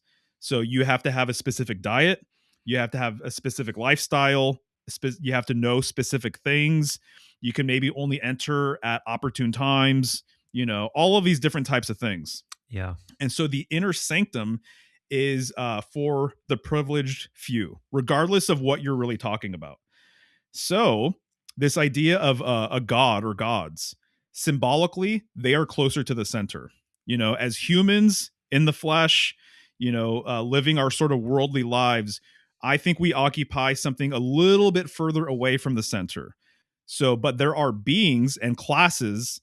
There's a whole order. There's a whole hierarchy that as you ascend the hierarchy, just like a pyramid, there are fewer and fewer and fewer people, but they are closer and closer and closer to this holy of holies or sort of sacred center. And so when we're referring to gods, we're actually referring to beings of a higher order that are closer and closer to that center. And so it almost reminds me as well of like Plato's Atlantis, the Yeah. three concentric rings, right? Hmm. And so the Holy of Holies would be that central ring or that central dot right there in the center. And so there's a lot of symbolism actually that gets into this. That this is where angels come from. That this is where divine entities come from. This is where archetypes come from. All of these different types of things. And so just another metaphor that I think that the ancients use and how they sort of understood things. This same idea of this sort of central dynamic, they also used up as a metaphor to point towards that center as well. And so that Mm. when they refer to up, they're actually referring to inward as well. That's another thing that I feel like I can kind of confidently say, at this Yeah. point. And so when you're dealing with the wheel, you have that central axle, that point of pivot, that point of orientation. And then you have, let's just say, the spokes that emanate from it. So you also have the angles that emanate from the center, basically, right? And so notice that angels and angles are just a Mhm. difference of a couple of words or a couple letters switching, right? And so that is completely related to each other. Like I did a whole breakdown on that, angels and Wow. angles. And so Wow. that's Cool. kind of what I would say is that they're occupying a more sort of central space. And then, of course, the most central space, I would say symbolically, is reserved for what you would refer to as God or the this divine sort of all-knowing, all-being sort of essence, with however you want to sort of perceive that. But just to reiterate too, that central space contains everything. So like the dot is such a good symbol for the center. So when you imagine a dot, on one hand, just in your mind's eye, the dot represents the center of all things. But on another level, it represents the totality of everything as well. And so it represents the holistic side of the cosmos, the universe, everything within it. That is what you're looking at when you're looking at the dot symbolically. But it also represents the point of pivot or that holy of holies as well in the center of it all. Yeah, you're blowing my mind, man, and you're just evoking so many things. And one of the things this evokes for me is I remember reading in Theurgy and the Soul by Gregory Shaw, who's a scholar of both Eastern and Western esotericism, but he's become most well known for being a scholar of Neoplatonism.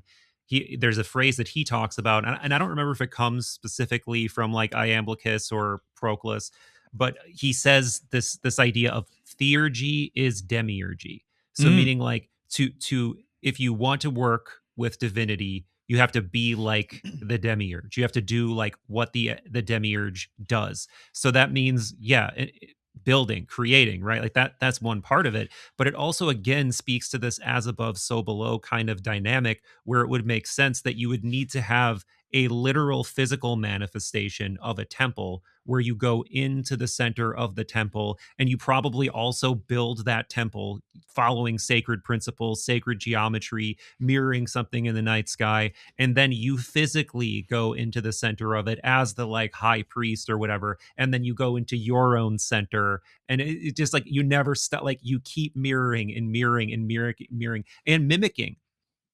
It's like implying that you pretend, right? Like you act it out, and then you start thinking of all the initiatory traditions and like ritual magic, right? Like you're acting essentially, like you're essentially pretending to be like God or a being that has the authority of God to do godly things, and that's what gives you your magical abilities. So yeah, man, I think there's definitely something to that, and it's almost like the idea of taking like I speaking of like things that I sort of that I find to be profane and that I'm just like not into, the sort of popular way that manifestation is portrayed. I find it to be like so vapid and materialistic, and like using something that I think is kind of true about reality to like just inverted in the most ridiculous way. But anyway, what I'm saying though is sort of what I think like the correct version in my Mm, humble opinion would be where you're doing it through inverting your nature as a human being, like you're sort of casting out your egoic self-centered kind of nature so that you can remerge with your higher truer nature, which as you're pointing to is this mystery, like beyond all mysteries that we all somehow emanate from and are still connected to. right. um so yeah, man. And it seems like there are like the ancients clearly seem to understand this better than we do today. Like you look at, just the unbelievable undertaking it would have been to create megalithic temples, and Hmm. yet they were doing it. They were doing it in South America, they were doing it in Egypt, they were doing it in the East. For whatever reason, they thought it was worth going to these unbelievable painstaking lengths to create these perfectly aligned um structures to do something with. We don't even agree on whatever they were for, particularly in the case of the pyramids. Um, why? I mean, I'll serve it up for you in a way where I think it might be too sort of like, I don't know, obtuse or something. But just why? Why were they doing it? Right, right. Creating these megaliths. Yeah, and what do you think they were trying to do? As somebody who is steeped in symbolism. Yeah. Well, one of the things is that I'm just of the opinion that we live in a dark age right now. Yeah, And so I think we live in a darker age. I don't know where we're at in this dark age, but just kind of seeing everything around me, and how people are, and sort of, the general mentality. That's kind of just my opinion. And so during the last golden age, during this primordial tradition, people had a completely different way of looking at everything. And I think it's just been a slow degradation basically since then. And so I think that when the Bible talks about Adam and Eve being cast out of Eden, this is sort of what's being referenced when I'm talking about there being a fall from grace with Saturn. This is what I'm talking about. And so people back in the day, they saw everything as having meaning. They right, understood, actually. They didn't believe. They knew that everything had value. They knew that everything essentially was sacred. I think one reason why, and people have liked this for a very, very long time, myself included, but this is one of the things we get when we're on psychedelics and we have these sort of trips or experiences. Suddenly, the tree that you've seen a million times in front of your house now has sort of this essence to it, or you maybe feel connected to it in a way that you didn't feel before. You're noticing it in a different way that you've never noticed before because you're opening up your aperture. And so you're like allowing in more light. And so you're actually seeing the divine meaning, the sacredness behind everything. And so this is partly what symbolism does as well, is that suddenly fire isn't just fire, or water isn't just water. Whatever it is you're looking at, everything has value, everything has meaning. And so these ancients understood that to a very, very high degree. And so I think it was for initiatory purposes, for sure. and that it was to, again, bridge this gap between heaven and earth. So you'll notice a lot of megaliths, the more popular ones that I can think of, let's just say the classic pyramid, you know, again, it's a central mountain. I think that this kind of gets oftentimes overlooked by people. I don't know, but they're mirroring the holy mountain. They're mirroring Mm, this polar mountain, and so you can refer to this mountain as Mount Meru. There's this idea as well, speculation, by the way, that there is a mountain at the north called Mount Meru. You can also refer to it as the lodestone or the black stone or the black rock, right? And so this idea that it's kind of magnetic has been kind of passed down for a long, long time. And so, again, climbing the mountain, you are getting closer and closer to the heavens. And so there's an initiatory symbolic aspect just to climbing the mountain. Or conversely, as well, there's a lot of myths and a lot of symbolism about entering the cave in the mountain. yeah, And that yeah, entering the cave in the mountain is symbolically you getting closer to your inner sanctum, right? This relates in the tarot to the hermit card. The hermit is going through this phase of isolation to really lift the veil, lift the series of veils, and really discover who he actually is. Interestingly enough, that card is ruled by Virgo, which is ruled by Mercury. So there's a yeah, whole mercurial aspect to all of this stuff, in my opinion. So to me, that's what they were trying to induce. That they were trying to induce revelatory experiences. They were trying to induce basically and encourage people to access that center. Just something I want to say real quick too about this primordial age or these civilizations that created megaliths and things like that. Their understanding of symbolism, I think, was like natural. Like I think it was kind of hmm, like inherent. They had an opportunity to learn it in a different way. We have to go way out of our way to try and understand even aspects of it or what have you. But my understanding is during this primordial tradition, people understood that if you are not following your true calling, that is the worst thing that could happen. That if you are just, you have a job just to make ends meet, that this is actually detrimental. That if you're working in an office, but you should be this, that, or the other thing, that you're actually causing more chaos than not. And so back in the day, if you were a farmer, they understood the sacred aspect of farming and they maybe had an understanding of the stars and of the seasons and everything else. And so when they were farming, they actually were practicing their sort of ritualistic side, that they had an understanding that everything is sort of in harmony with each other and that there's yes, a meaning and grace and a rhythm to life and everything else. If you were a baker, you probably had an understanding of the symbolism of wheat and of the different processes, alchemical processes, basically with baking, right? The physical alchemy. I think alchemy originally was more of an internal alchemy, and then it became more like lab physical alchemy. And then I think people rediscovered the internal alchemy side of things. So that is to say, basically, that everyone was in their proper place and that this created a harmonious environment. And that was sort of their MO, in my opinion. And so, yes, it's honoring the gods, honoring holy days, all of these types of things. But I think an aspect here of ritual is basically keeping you focused. I think this is often overlooked too. A lot of times, ritual has to do with allowing you to flex the muscle of focus and flex the muscle of concentration so that when you then are living your life and performing whatever you have to do to get by and whatever else, you're living the worldly life, you are focused and you are concentrated. So I think one of the most godly things anybody can do is be present. Be yeah, present, be aware. And meditating helps with that. Praying helps with that. Rituals help with that. And so, in my opinion, I say this all the time with students and when I do tarot readings for people and things like that, but you've probably heard this. If you find yourself always thinking about the future, you're going to be prone to anxiety. If you find yourself always thinking about the past, you're going to be prone to depression. But if you find yourself in the present moment, you're going to be prone to peace. Being mm, in the present moment is being in the center of the wheel. And yes, so I think a lot of these things were to help encourage people to be present and aware. And sort of it's an acknowledgement that everything is sacred. And another thing as well that I'll say is that symbolism isn't arbitrary. And so what people associate with symbols goes far deeper than what most people sort of realize. And so, just to use a quick example of this, in the Bible, I have a student that wants to go through Bible symbolism. And so, we're going through Genesis right now.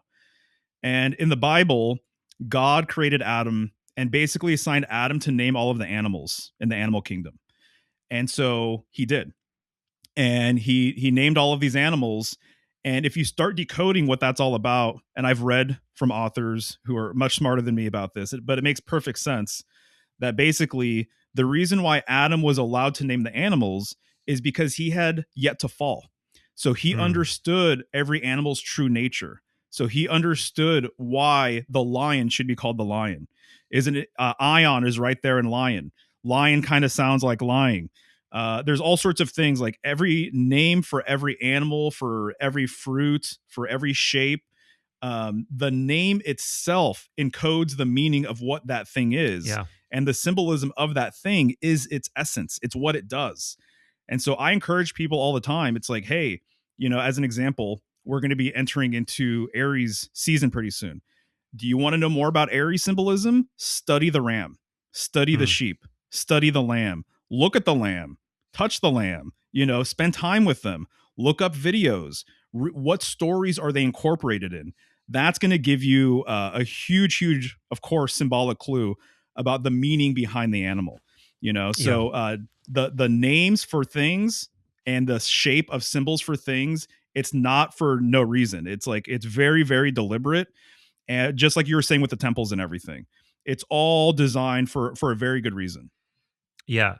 Yeah, and this also points to, this is another thing that there's a deep dive done on, I wanna say by Proclus or maybe Iamblichus, but essentially, it's kind of like this idea of correspondence, right?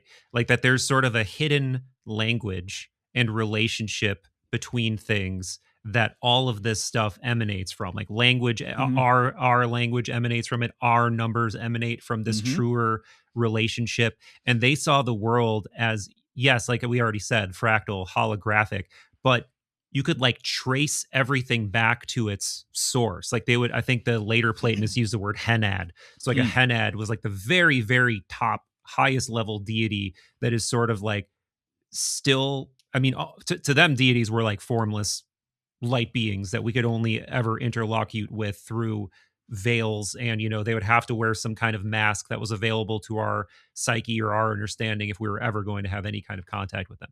But anyway, they understood that everything was sort of an emanation in this way, and that Mm-hmm. there was like a hidden language behind everything, and that this bird was an expression of this deity, and this rock was an expression of that deity. And that points to their, one, it's a just beautifully like mythopoetic way to look at reality. But two, if there's anything to it, it definitely implies that there are sciences of understanding this. There are Mm-hmm. ways to understand this. There are ways to use this and manipulate this in ways that would yield unbelievable effects and technologies and stuff like that. And this again gets into something we wanted to discuss, at least tangentially, which is this figure of Hermes Mercury. Because Mm. Hermes Mercury seems to be the one that is always associated with this system. It's always associated with like the deeper mysteries of gaining access to an insight into whatever this hidden system is. So we could actually go a couple of different directions from there, but I'm just going to leave Yeah. it at that for now. Yeah. Right on. I love it. I mean, Mercury as a planet, as a deity, mythological figure. I mean, it has blown my mind as well. And there's so much to take away from it. And I'll say that at the beginning, when I was first starting to look into all things mercurial, it was hard for me to understand what the deal is. I'm like, wait a second. I'm seeing a lot of symbolism associated with Mercury. Clearly, that has to do with movement, being the messenger of the gods, travel, journeying, things like that. And so, when I think of movement, I kind of think of cycles, or I think of a wheel or something like that. I saw that there's a lot of fluid symbolism too, kind of Mercury being a Yeah. liquid metal, right? But then also too, there's all this phallic symbolism with Mercury. Hmm. These Herm statues, oftentimes having a massive erection. Yeah. Yeah. Um, and so I was like, what is the deal here? I'm getting conflicting sort of symbolism with this figure. And then after a while, I realized I'm like, oh, that's kind of the thing. That's the deal. It's almost all encompassing in many ways. And so, one way I would put it is that, Mercury has a triune essence, right? So the thrice great, Yeah, Hermes yeah. Trismegistus, right? And so Mercury, based on my research, there is a solar aspect to Mercury, completely undeniable. That's a whole rabbit hole. I've got the receipts for all of that. So there's a solar dynamic with Mercury that you cannot sort of take away from his essence. There's also a very strong lunar aspect to Mercury that you kind of can't remove from him as well. And so, even just a quick example, Thoth was a moon god as well, right? Right. But there's also a polar aspect to Mercury. That is, to me, that's like the part of mercurial symbolism that completely blew it wide open. Is once I understood that polar symbolism has an association with Mercury, it was off to the races. Mercury, you'll notice Hermes Mercury, sometimes he's depicted with pillars, and there's pillar symbolism with Mercury.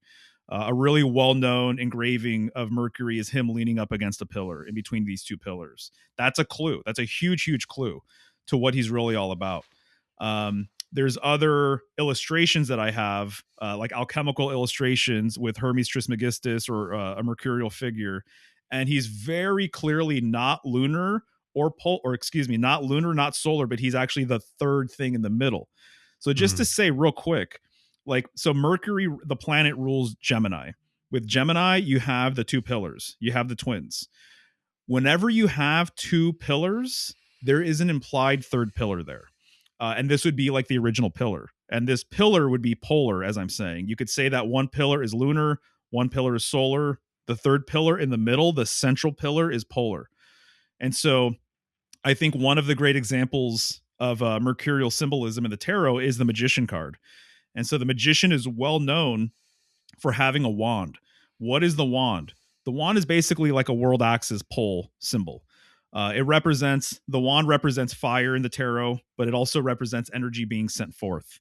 You could say that the phallus is perhaps the original magic wand. What I used to say all the time is that a lot of symbolism breaks down to poles and holes, and the pole will seek the hole. So this is like sexual symbolism, right? Ones and zeros. You can say that it's related as well. So Mercury is the first card in the magician is the first card of the major arcana. Yes. The number one reminds me of a pole. It reminds me of the central trunk of a world tree. It reminds me of the bridge between heaven and earth. It's the oneness that we were talking about earlier, right? And so you have this one, which is he's pointing, and he's literally doing like an as above, so below sort of gesture. Yeah, that's it, exactly. So he's pointing above with his hand, with the wand, and then he's pointing down to the ground with his other hand. And so he's basically saying, "I am the bridge between heaven and earth. I am part of this great triad." And he's also saying, this is a deeper insight, a more advanced insight. He's also saying, "I separate the above and below." Because there's this idea that the primordial universe was basically an amalgamation of all the elements of the winds, the four winds, of all of the stars in the sky, but it was kind of in this heap. Nothing was separated. Nothing was separated until God, or the world axis, separated the above and below. Yeah. So it's almost like a really simple metaphor, actually, is the tent pole. That the tent pole keeps the canopy from collapsing, obviously. And so there's even rituals. I know for sure there's rituals in the OTO, and I know that there's voodoo rituals where they will make use of a central pole. And it's very deliberate because they're actually referencing the world axis, and they will go around the world axis. This is referred to as a circumambulation ritual. Probably the most popular circumambulation ritual is people going to Mecca and going around the Kaaba cube. How many times do they go around it? 7 times. Of course. And so they actually overtly, the Kaaba cube, a black cube, it's feminine. That's how they view it. The feminine Kaaba cube. It's even it's dressed in what's called a kiswa. And it's basically the veil. Veil symbolism relates very strongly to the bride, relates very strongly to woman. In astrological terms, it relates very strongly to Virgo. which is a model, in my opinion, for the Virgin Mary. But basically, it's a veil on this cube, making it black and gold. And the idea is that this is their point of pivot. This is their point of orientation. This is where they believe heaven and earth have met. And this is where they believe is the center of the world. And so most claims, when people claim that there's a center of the world, they're basically saying this is where heaven and earth have met each other. This is sort of this bridge, right? And so the magician, he is emulating that bridge. He's emulating that axis that connects heaven and earth. And so this card is ruled by Mercury, if I haven't said that yet. But also what's interesting is that every card in the major arcana corresponds with a different Hebrew letter. The Hebrew letter that corresponds with the magician card is Beth or Bet. This is where we get alphabet from. And so Beth means house. And so he's basically saying, I am the central pillar in the house of God. That's basically what he's saying. So there's in house symbolism or temple symbolism, there's always like an implied central space, like I was saying earlier. And oftentimes that central space has an implied pillar. So in a lot of mosques, the implied pillar is right in the middle of the dome. And so a lot of times the dome is like ornately decorated. Sometimes the dome has a like a chandelier basically coming down from it. This is a world axis symbol.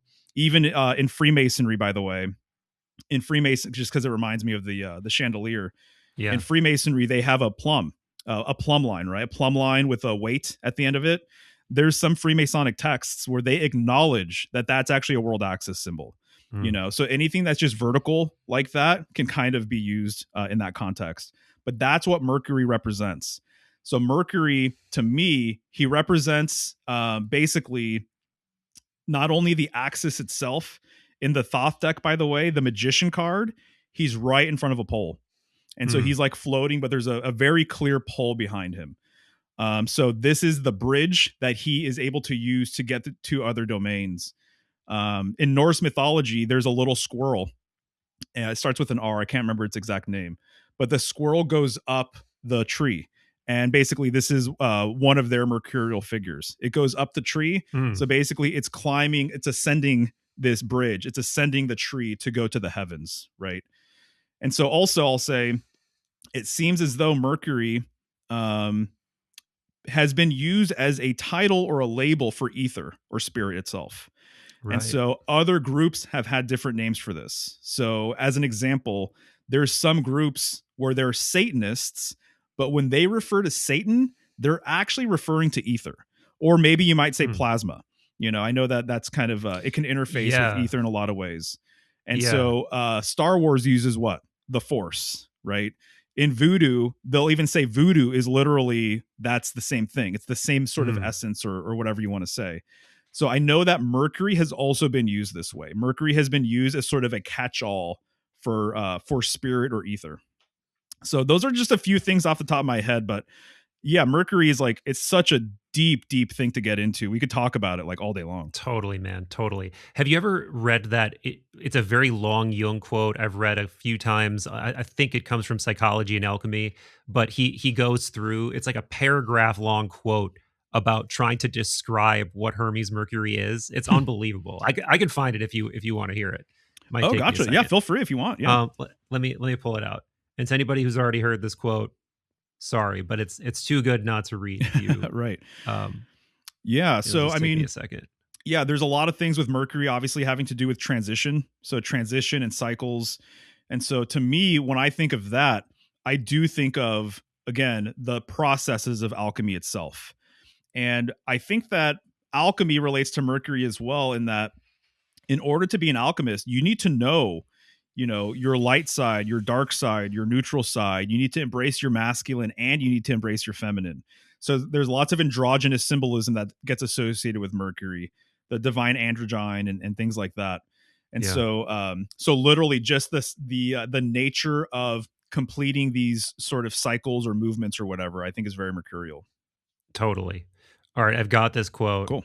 I know your brain's probably already melted by Mario, but it's going to be melted even further by this quote because I've banged my brain against this quote just so many times.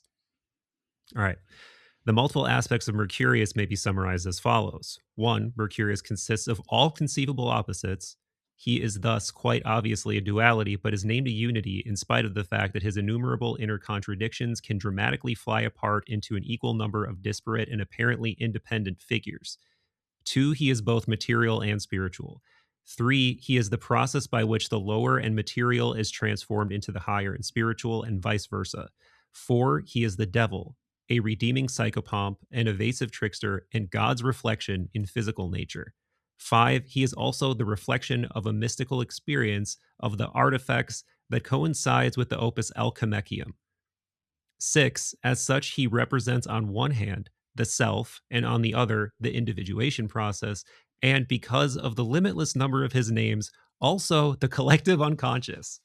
So Yeah. it's just sort of like Yeah, it's the exactly. archetype that encompasses all opposites and archetypes, as above, so below, masculine, feminine, Right. profane, divine, just like everything within one multi-faced archetypal being. Yeah. Yeah. No, exactly. Exactly.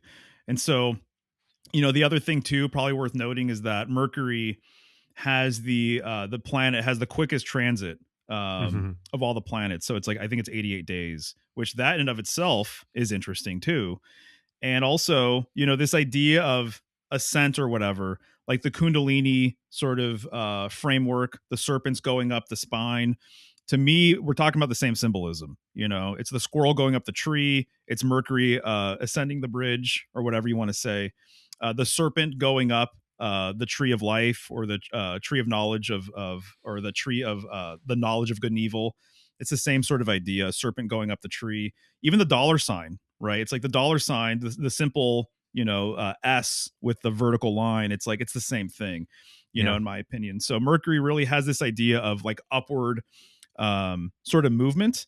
The other thing I'll say, that a lot of mercurial figures I've seen be associated with wheels or gears. So just the idea of spin, in my opinion, is very mercurial, something that rotates. And for anything to rotate, you got to have a point of pivot in the middle. You got to Right. have a fulcrum.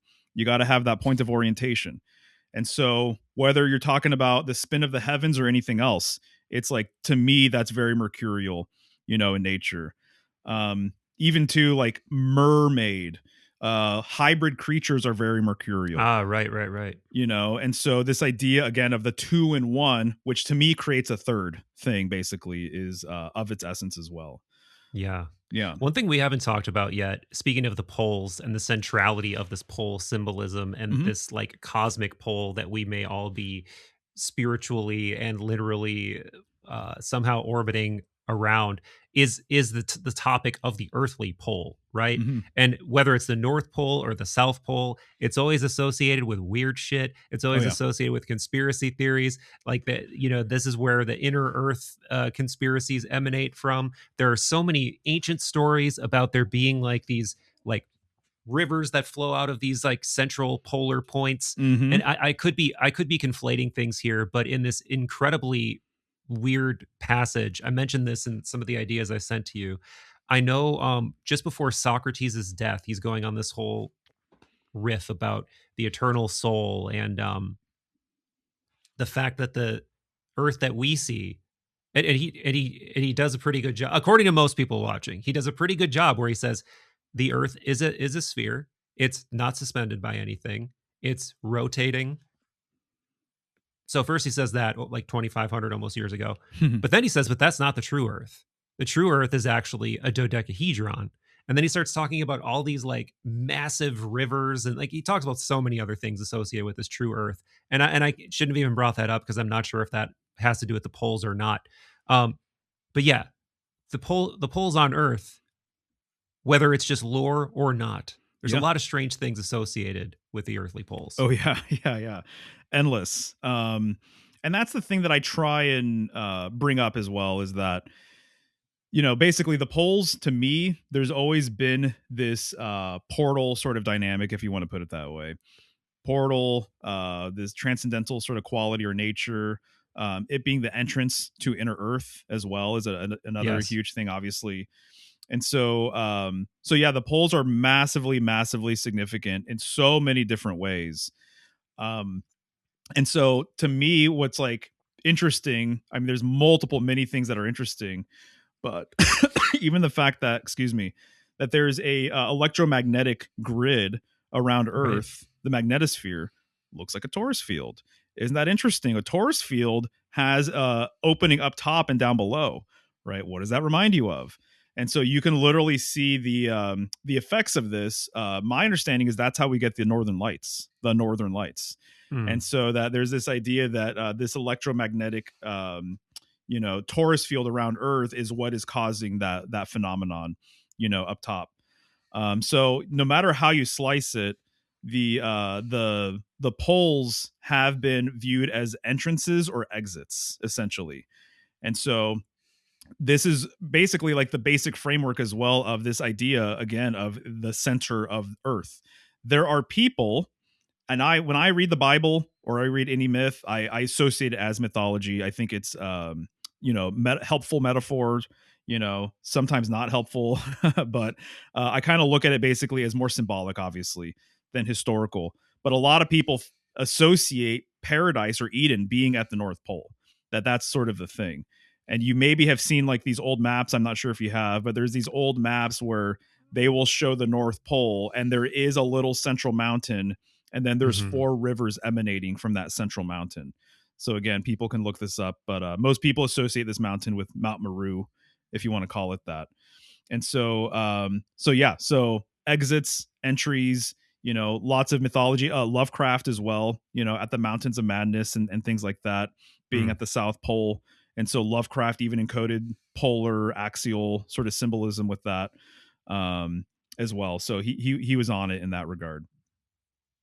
So totally agree that, you know, when it comes to myths, ancient texts, you got to be reading them from this sort of like mythopoetic sort of POV. But then it does seem like there are sort of like larger historical truths sometimes embedded within them. And of course, Hmm. one needs to make their own distinctions on what's myth, what's allegory, what's literal, what the deeper truth behind the symbolism could be.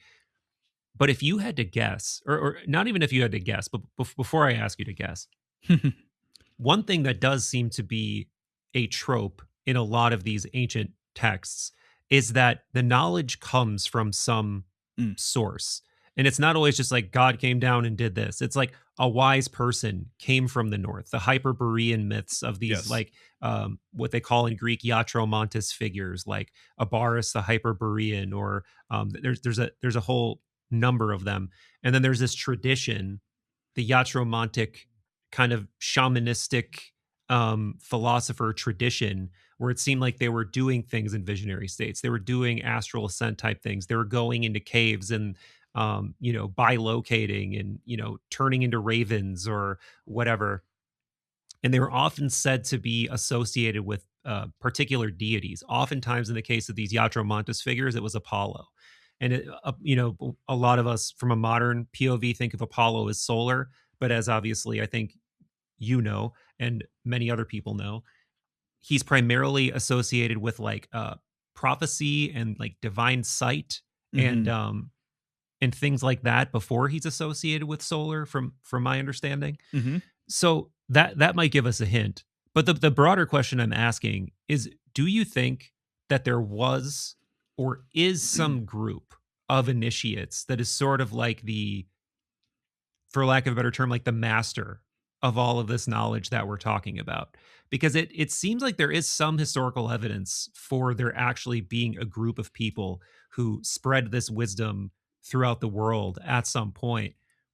And of course, I don't think we can know this for sure, but it's fun to speculate about. And it's even more fun to speculate that maybe they could still be operating in some sort of concealed sense. Right. And I could take that even further, but I'll stop there for now. Gotcha. Yeah, I mean, wow. There's a lot to be said about all of this.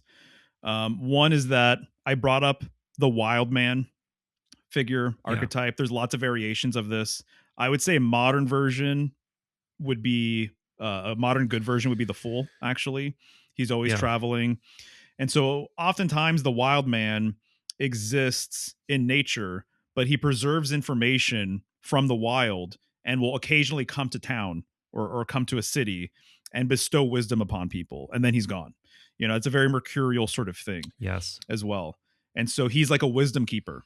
And so a lot of these guys, the sage or the mystic that decides to renounce like worldly possessions and go live in a cave or whatever, they kind of are operating in the same sort of lineage or what have you. That they're wisdom keepers, and so they spend most of their time in isolation, maybe in the wild, but then they come to civilization on occasion and give humanity these gifts and everything.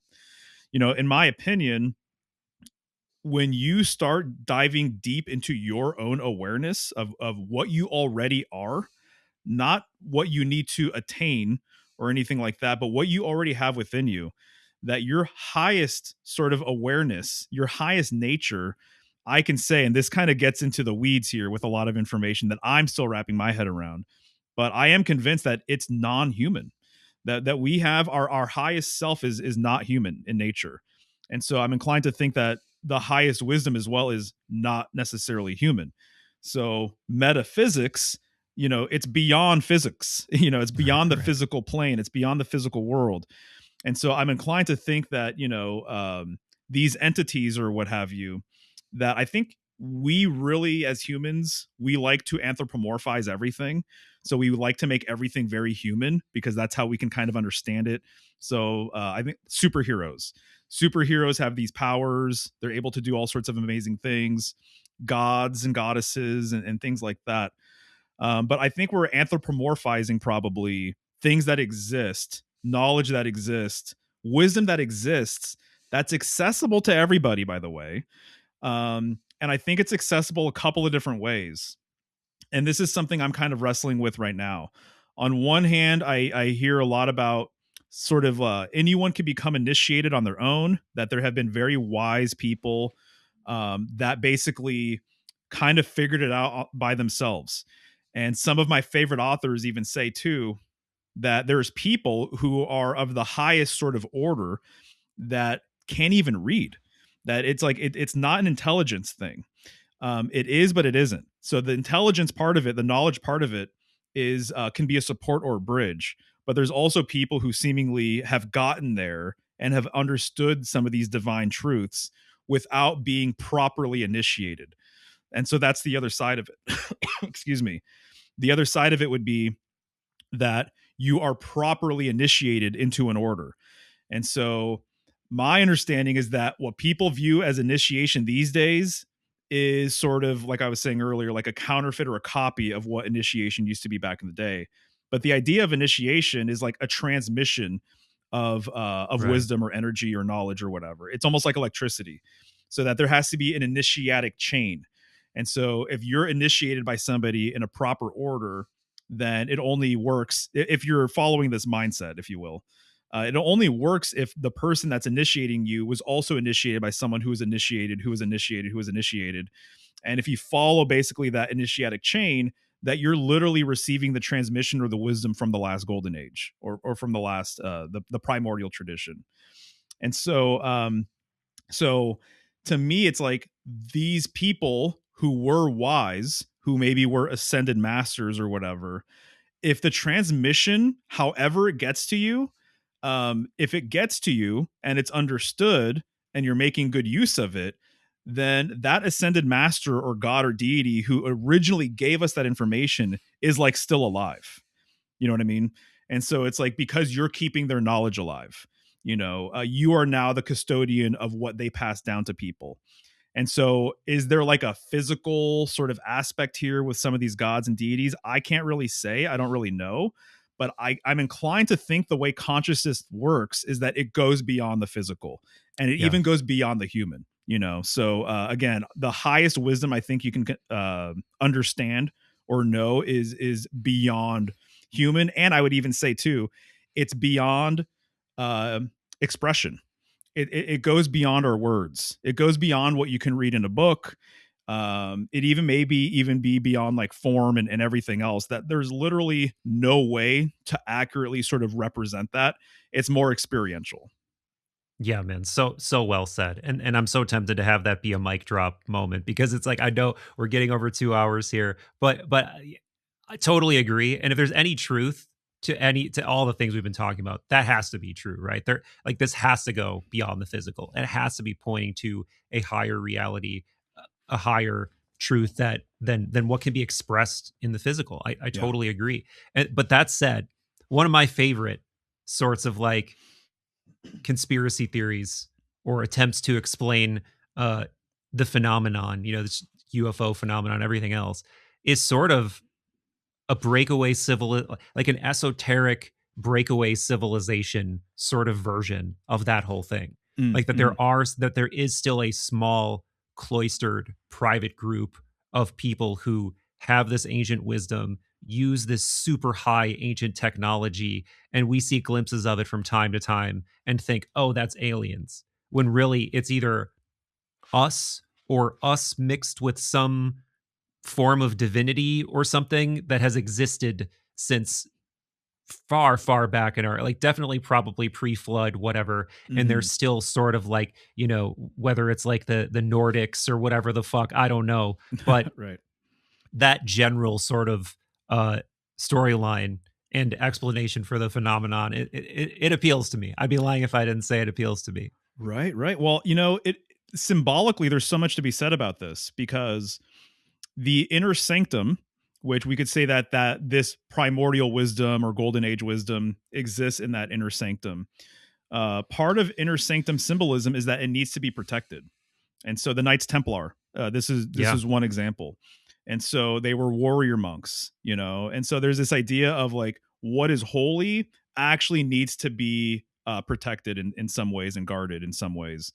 This reminds me as well of the dragon who guards treasure, right? In a old abandoned castle or something like that. There's many things kind of like that.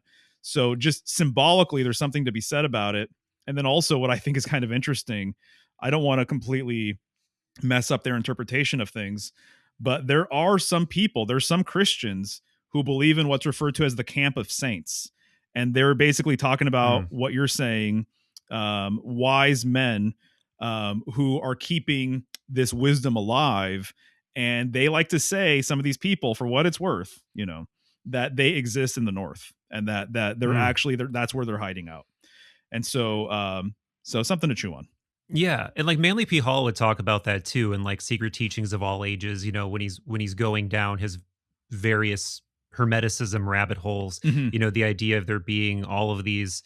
I don't remember how many books of Hermes, but I'm sure the number of books also has significance. But he also talks about there essentially being this sort of like secret brotherhood that's protecting that wisdom and will bring it back out when the time is right. And it's like, I don't know. It's probably far flung, but to me, it's one of those pronoic sort of conspiracy theories. I really hope is true in some capacity. Right, Um, right. in Yeah, no, I terms think of it's go interesting. ahead, yeah, go ahead. Oh yeah, one thing that I'll just riff on real quick about all Yeah, this is that one, I tend to internalize everything. So again, the kingdom of heaven is within. Know thyself, you know the universe. So this same dynamic is true within you. By the way, that the wisdom is within you, and there may be it might be guarded or being preserved by something within self that wants to sort of come out, right? So this can almost be like a universal sort of story, doesn't necessarily need to be externalized. But I appreciate that too, and I think it's super interesting and fascinating, and I'm here for it. But what I was going to say is that it's really interesting, this Azoth alchemy. My understanding is there's 7 steps, and people maybe have seen this around, but you can Google it. Google image vitriol, Vitriol. So vitriol is like an acronym that encodes the 7 steps of Azoth alchemy. And hmm, so when you read the acronym as a sentence, it's in Latin. It basically represents, or basically what it says is, visit the interior parts of the earth and you'll find the hidden stone. Other hmm, translations are, you'll find the hidden medicine, you'll find the cure, something along these lines. The philosopher's stone is another one. And so I actually think a lot of times when people are in search of these relics, the philosopher's stone, the holy grail, etc., they're actually looking for the same thing. And it's actually an inner journey, and that they're searching for that inner sanctum. And so people who are looking for it physically, it may be a fool's errand because it's all just intended to be simply like a pure metaphor, basically. And so this acronym, visit the interior parts of the earth and you'll find the hidden stone, it's not talking about physically burrowing into the earth. It's talking about going to the center, which I think that one sort of correspondence here that I've been talking about would be the north. And Yeah. so, and it's not even saying literally go to physical north on earth. You are also terrain. You are all, there's a huge relationship symbolically between your physical body and earth itself. So really the true metaphor in my opinion is go to the center of self and you'll find the hidden stone. That's the real alchemy in my opinion. That's beautiful, man. And I don't think there's a better place to leave it than that. This has been absolutely sensational. You're such a wealth of knowledge, and you're also an incredible riffer. You don't trip Oh, right on your on. words. I'm always in awe of people like you who can just recite knowledge off the top of the dome. You got it, man. I appreciate you. I appreciate the work you're doing. And remind people one more time where to check out your stuff. Yeah, for sure. Well, thanks again for the invite. I really enjoyed this. This was a good time. I like where your head's at. Thanks, man. So people, if they're interested in my channel or Instagram or whatever, they can go to symbolicstudies.com and they can find all of my links there. Beautiful. Thanks for doing it. Yep, you got it. And hang on for me when I hit stop here. Sure.